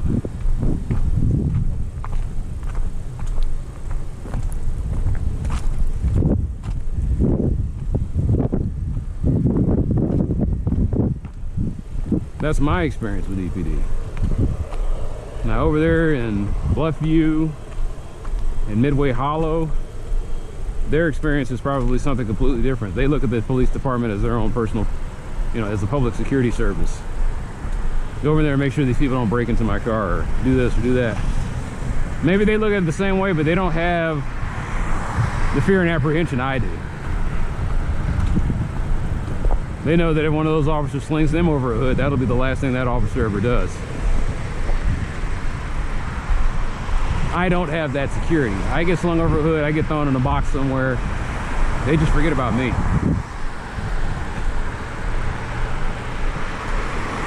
I can't call the lawyer with the tailored double-breasted suits who religiously uses product and who doesn't advertise on the side of a bus.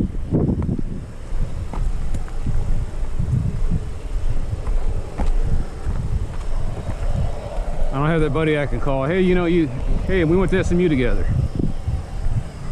My roommate from SMU was part of this law firm. And they said, yeah, Officer Ovens, he got a little aggressive with me. I think you and your boys need to have a talk with his bosses. All of a sudden, Officer Ovens is doing meter maid duty. He's got about 6 to 8 months to think about that. Whereas me, it's a little blip on YouTube and then I never see the guy again. And I got people around me telling me, no, just lay off, just let it go, let it slide.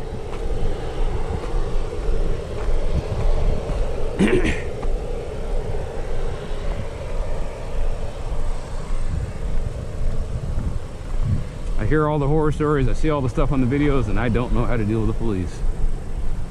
Sure, I try to stay calm, but inside I'm sitting there thinking to myself, is he one of the crazy ones? Like, I look at police the way that white people in upstanding neighborhoods look at me. This guy looks dangerous. That's assuming that I said that in the recording. Anyway. So if you want my ringing endorsement, don't get a GoPro. GoPros will get you killed. Or if you die, GoPros will not capture your death. That's my testimonial on a GoPro. It seems to be an okay camera if all you're going to do is snowboard for a few hours and you don't mind that you lost 30 minutes of footage of you just, you know, shredding the half pipe, shredding the hills. They're like, oh dude, I missed that, but oh well, at least I got 2 hours of other footage that I can use for humble bragging reasons. It is not the thing that you have strapped to your head and like all of a sudden it's your word against the officer's word in the court of law. It is not a neighborhood watch camera. This piece of shit just decides to go out whenever it wants to go out. I've been walking for about 2 hours here, which is just barely getting started for me on a patrol. And so I'm just sitting here walking through and it's like stuff happens and I'm like, I would not have caught that. Like, with this guy backing into his apartment complex, a little bit of nothing, whatever. But if something that went down, I'm sitting here changing the battery in the GoPro while it's going down.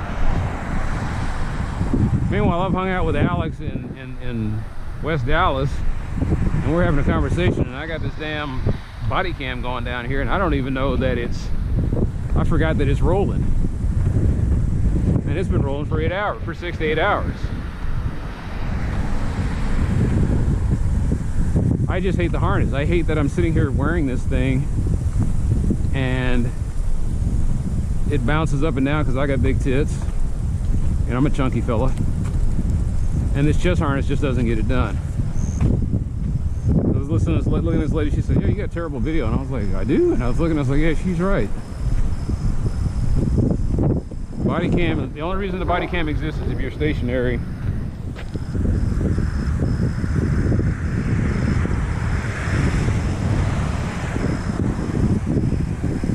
I don't know what's going on with this thing. It just, maybe it's a bad file. No, it's just.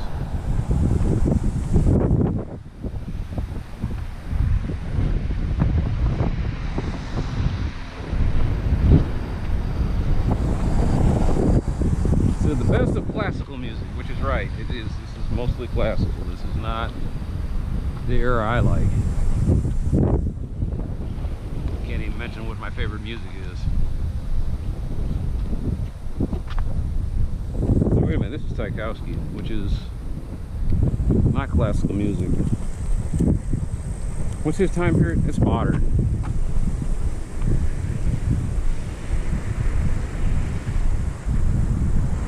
If you want to know, like I said, it's called orchestral. It might as well just call it orchestral music, where it's like it's going to take a team of folks to play this. They didn't have the Roland synthesizer back in the 17th century.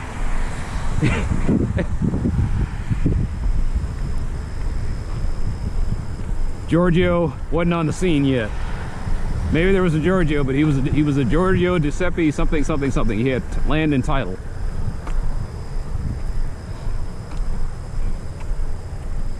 I'm Giovanni something. What is his name? My name is Giovanni, but people just call me Giorgio.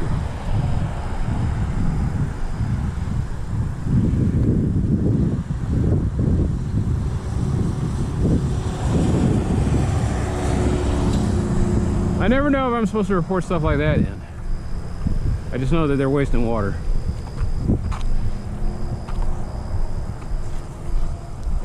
That water will stay stagnant, evaporate tomorrow. Gallons of it will be lost.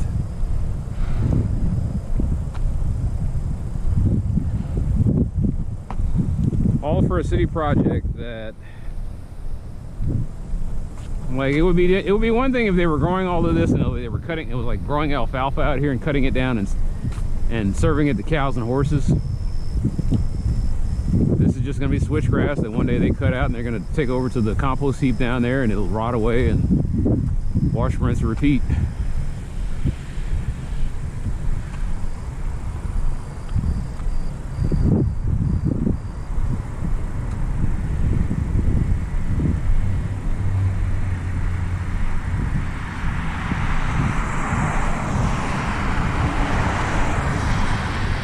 Anyway, you were talking about DPD.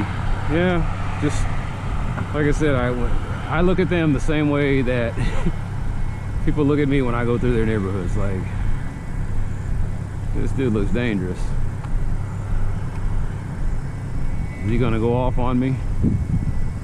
I see videos of a lady with a pot on the stove, and then all of a sudden the officer just snaps. He just had a trigger response. You need to turn off the, put your hands over there and see him, and then he shoots her in the head. And I was like, wow, that like they talk about in that movie, that escalated quickly. I mean, it's like a pit bull that just snaps. That's the way I look at cops, man. I'm just like, I was like, is your pit bull well behaved? And I guess that's the way they want it.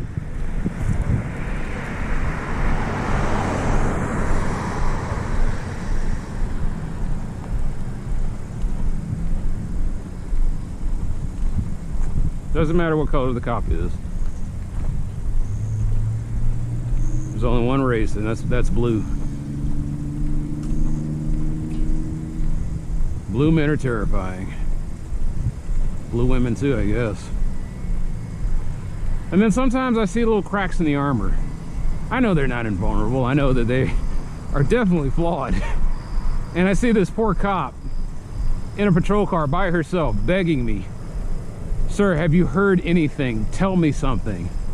And I am sitting there walking down the street and I'm telling her I didn't hear anything. Sorry, officer.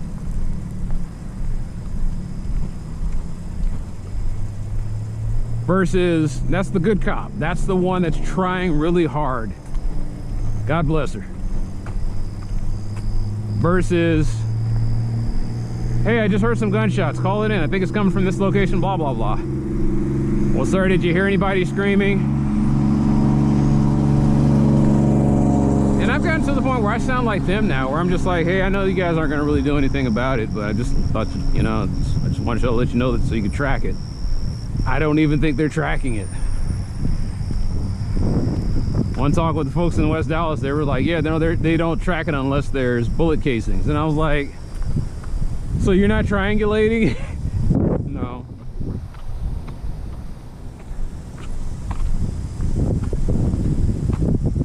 What could they do? Well, I'm loath to quote the Israelis, but at least they got a system to where if you shoot a gun, they're going to find you. The IDF is going to show up and they're going to triangulate your area. They're going to go do a house-to-house search, and they're going to find your ass. They don't play because they don't have the luxury of playing like we do here. And they do all of that because they've got these systems where they put the 3 microphones. And that's 2 things. That's 1, they know the area, and 2, they have tools that will help them narrow it down. Dallas had 0 out of 2 of those tools in their bag. In theory, I guess what they could do is they could put a microphone. I wonder if I go to like Tel Aviv or Jerusalem, if I go to Jerusalem and I say, hey, in other words, what's midnight in Israel like right now? Do they have a lot of jackasses that drive around in loud cars as well? Or do they shut down at a certain point? And this is really more directed to the Jews, because the Palestinians won't exist in 5 or 10 years. They don't exist now. People are trying to fight for the Palestinians, and it's a bunch of too little too late. They will be slaughtered. It's just a matter of who's going to write down the slaughter. And right now, the people writing the narrative ain't writing the narrative. Or the people who could be writing the narrative ain't writing the narrative. And the people who want to write the narrative, they're getting caught in the churn.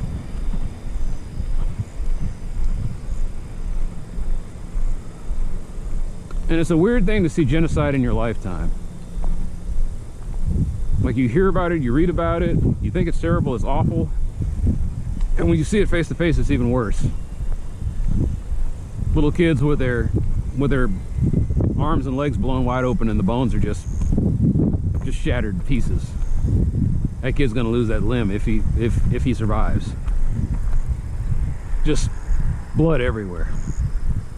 It's just crazy stuff to see. One where they blew up an entire block or neighborhood just to get this one guy in a building, and he's just concussed. And it looks so sad. He's just here's this once big bad guy who's in, I don't know, Hezbollah, Hamas, whatever stupid organization's over there, and he's just firing wildly. He's running on instinct at this point, but he's a dead man. He just doesn't know it yet. And they just end him. All the stuff's captured on the drone video. And just to see that, man, you're just like, wow.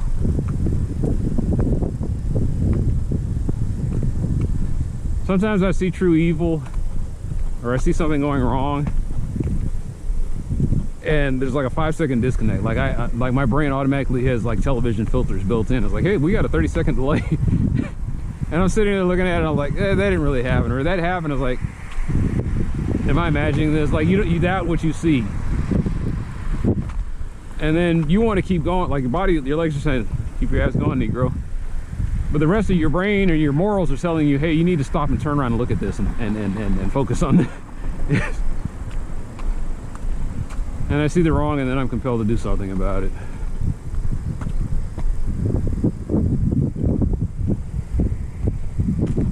Except when it comes to the homeless situation. Because I have tried to help a few times. And then I hear horror stories of people who've tried to help a few times where they say, yeah, I invited the guy back to my house and he tore up everything. And then I had to try to get rid of him, and the cops told me, you shouldn't have invited him in.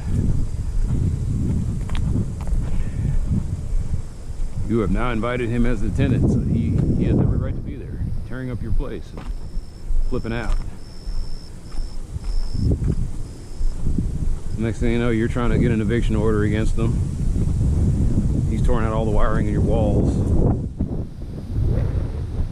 torn out all the drywall off of your bathroom trying to get to the pipes. It's just the weirdest thing. It's like you tried to bring a wild animal home. I was like, this is a human being, right? This is somebody who went to school, filled out stuff with a number 2 pencil. This is a person who was potty trained. This is the person that I assume can read. And you gotta wonder, did the drug turn him into that? Or was he just like this? This is what happens when you just don't give a shit anymore.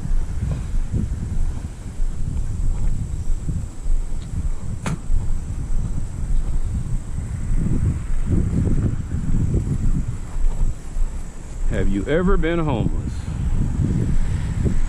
Valid question.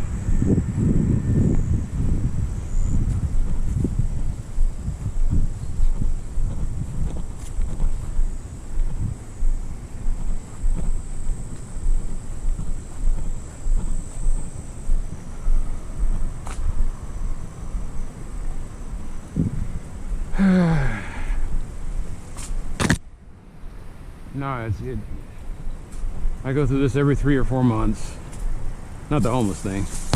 Where I'm walking down here.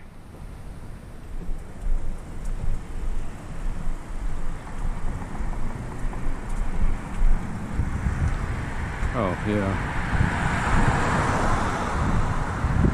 I'll have the GPS coordinates, but it doesn't really matter. This is all city property. So that's the cool thing about having experience. Is in my year of doing this, I'm coming up on, like I said, this is my 8th or 9th month.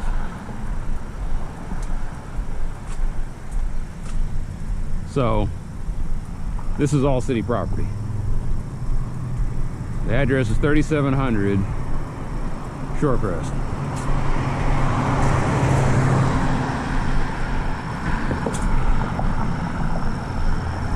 The weird thing is you can't just say city property needs trimming. You have to sit there and put it in as a code ticket. And then that's where you find out what your code enforcement officer is made out of. I don't know what he's talking about. I'm just gonna close it out. Versus the guy calls you up and says, hey, where was this again? And you're telling him, oh yeah, I found it now. Versus, I know exactly where you're talking about, and we'll take care of it. I have called this in 3 times, and that has been the response I've gotten every time. The one guy who said I didn't see nothing, one person that says, where was this again? And the one person that said, oh yeah, I know exactly where that is, I'll take care of it.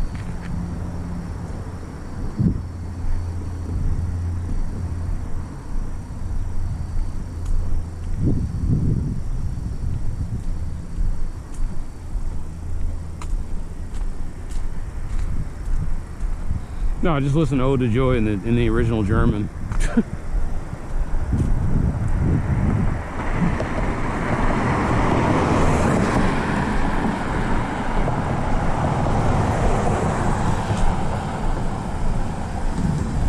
Here's my question though. Why is it when the best music comes on, that's when the assholes drive around the most?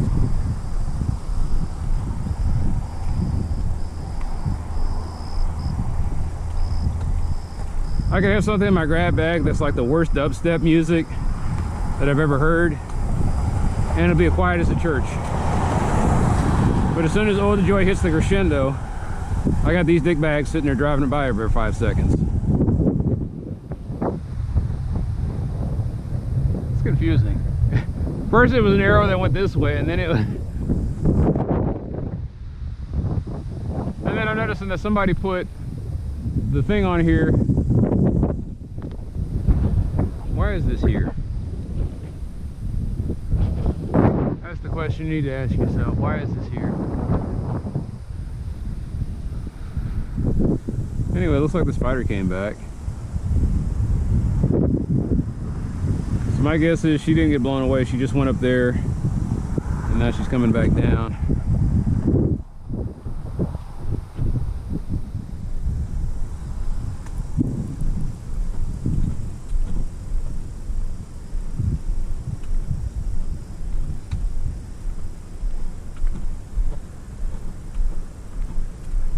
Ducks at midnight.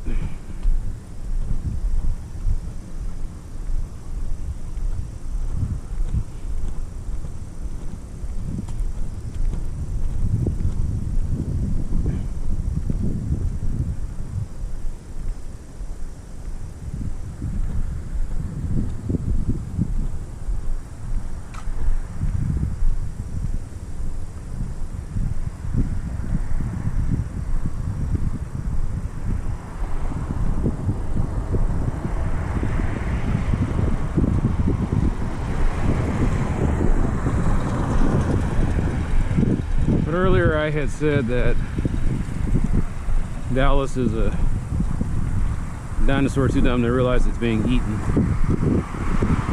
And nothing illustrates this point better than where I'm about to hit. I was wondering if I was going to ask, is like, if we're going to get a quick trip put in here, can we at least get an air quality monitor installed next to it?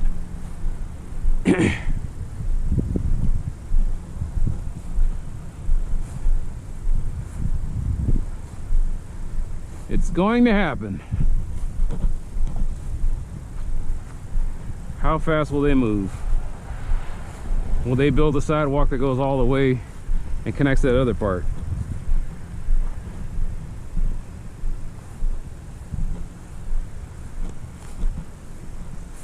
I always wondered if somebody living in that van.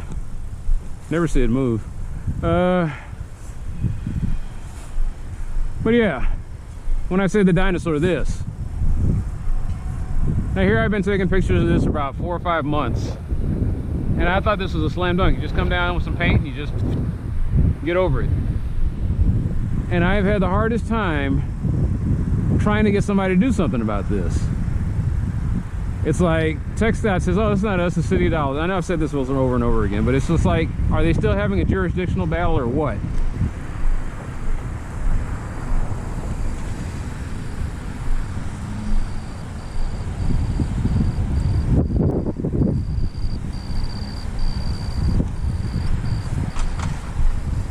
Oh yeah, I was gonna get a picture of, and I can't get a picture of it. Okay, they say, okay, so they still consider this marsh.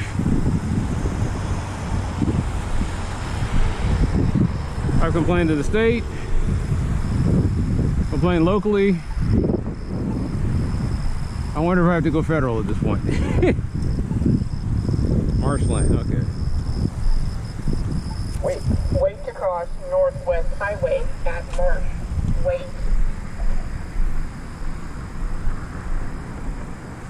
So it's funny, on this side it says Marsh. On that side the signs say Lemmon. That's not confusing at all. So I guess as you go on northbound, it's Marsh. If you're going southbound, that makes sense. Okay, yeah, that's Lemmon. All right. So yes, this is still Marsh.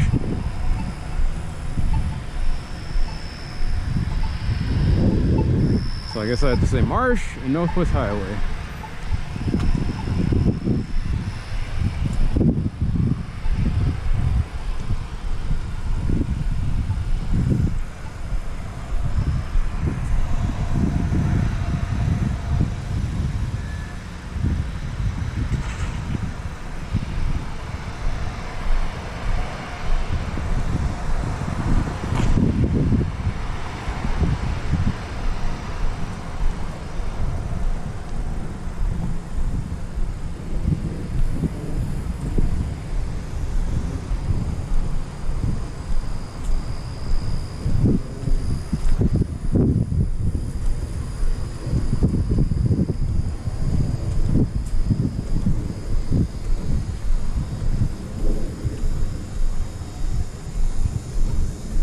Sometimes I wonder as I'm listening to this,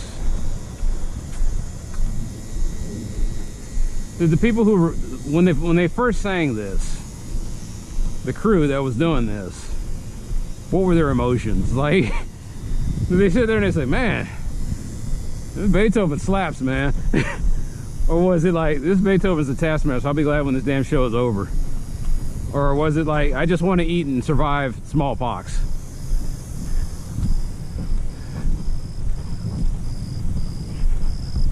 I'd like to think though that the people were sitting here singing and they were just like, man, this is powerful. I'm glad I'm part of this. I don't know. Sure, there's a historian somewhere that says, yes, we found a few notes and this is what they said, you know.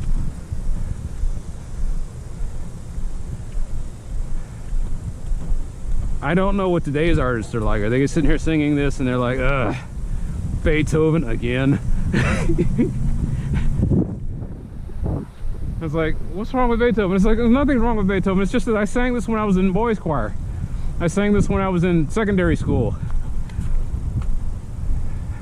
I used to sing this every year, you know, blah, blah, around the house. It's just that I wanted to try something new.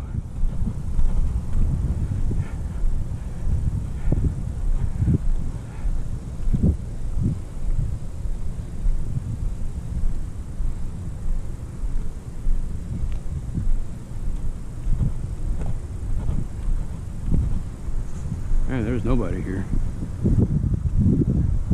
Versus a week ago. Was it a week ago? A week ago, I'm walking out here and it's jam-packed. It kind of lets you know who the regulars are, who those dedicated drinkers are.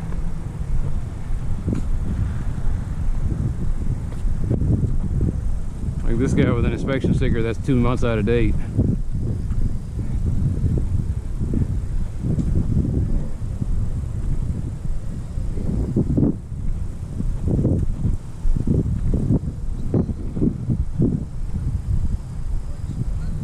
Looks like I might have to hit this guy with some stuff.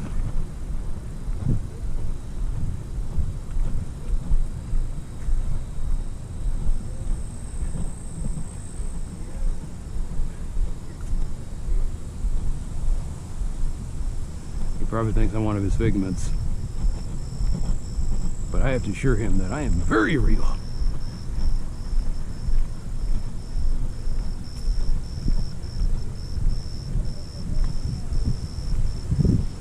And again, maybe he's doing a blog too. It seems like he's talking to himself.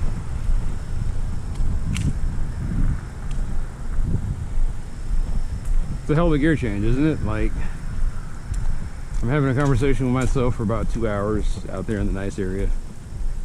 And then no sooner than I step past the cockpit that I am brought back to the stark reality of where I live. I gotta look like an escaped mental patient talking to himself.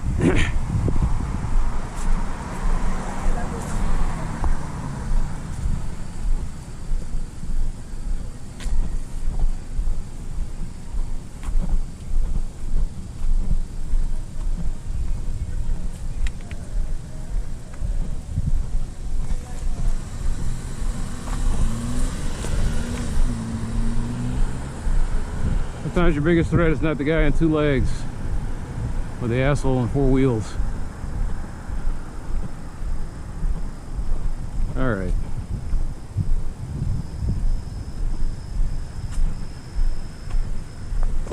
Is that what I think it is? No, I think that's just an election sign. Thought I saw the orange thing that says, hey, this house won't be here much longer.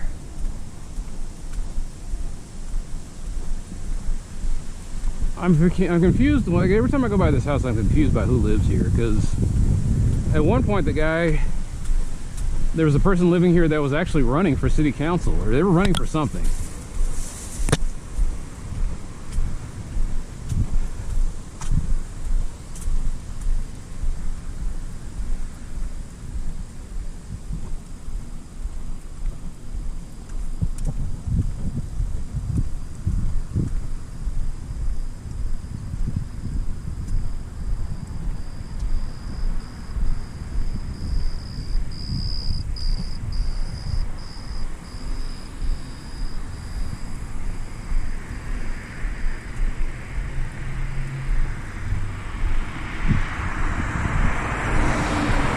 So I guess what I can say is Boulevard is the barometer of Dallas's reality. You think everything is fine, but you need to dip your toe in the waters that are Boulevard. Boulevard is your reality. Boulevard is why you can't have nice things.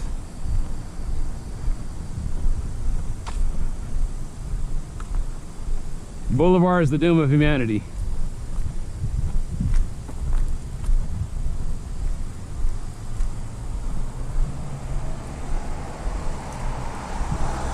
Boulevard is what makes you realize that monsters are born. Maybe not born, but like I said, they're definitely human.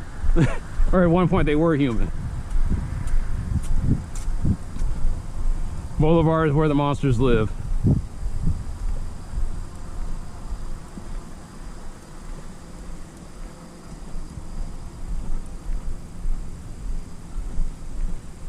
And Boulevard is not alone, like I said, but when there are no longer any monsters on Boulevard, there may be hope for the city of Dallas. Because if they're getting rid of the monsters on Boulevard, that means they're getting rid of the monsters in other locations as well.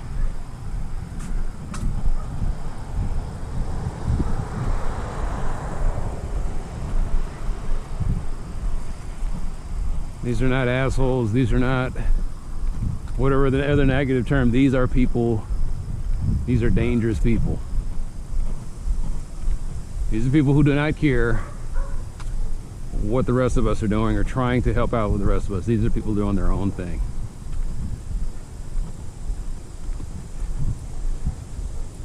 And if it causes a little destruction and mayhem along the way, so be it. I got mine, Jack.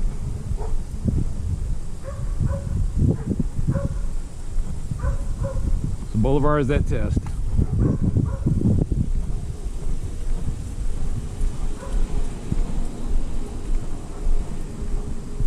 So Dallas still has to check under its bed.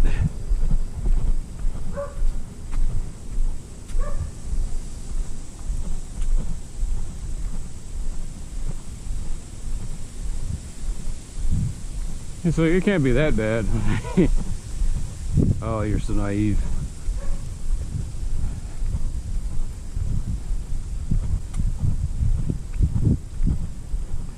Boulevard is the mouth of the pit of despair, but the pit runs a whole lot deeper. Because then there's Larga, and then there's Community, and then there's Overlake and Timberline.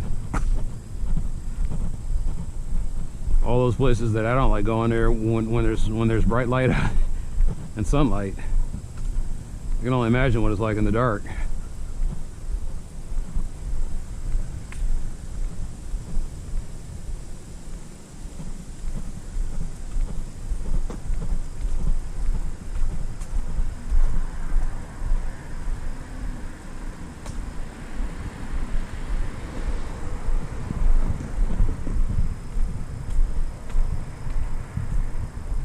I know I had a shift at one point. I was working till about 1 in the morning, so maybe that's... But once again, it would be almost 1 o'clock. There would be nobody on the road. Like I said, Dallas used to shut down at 9. 21 under 100 hours, it was quiet.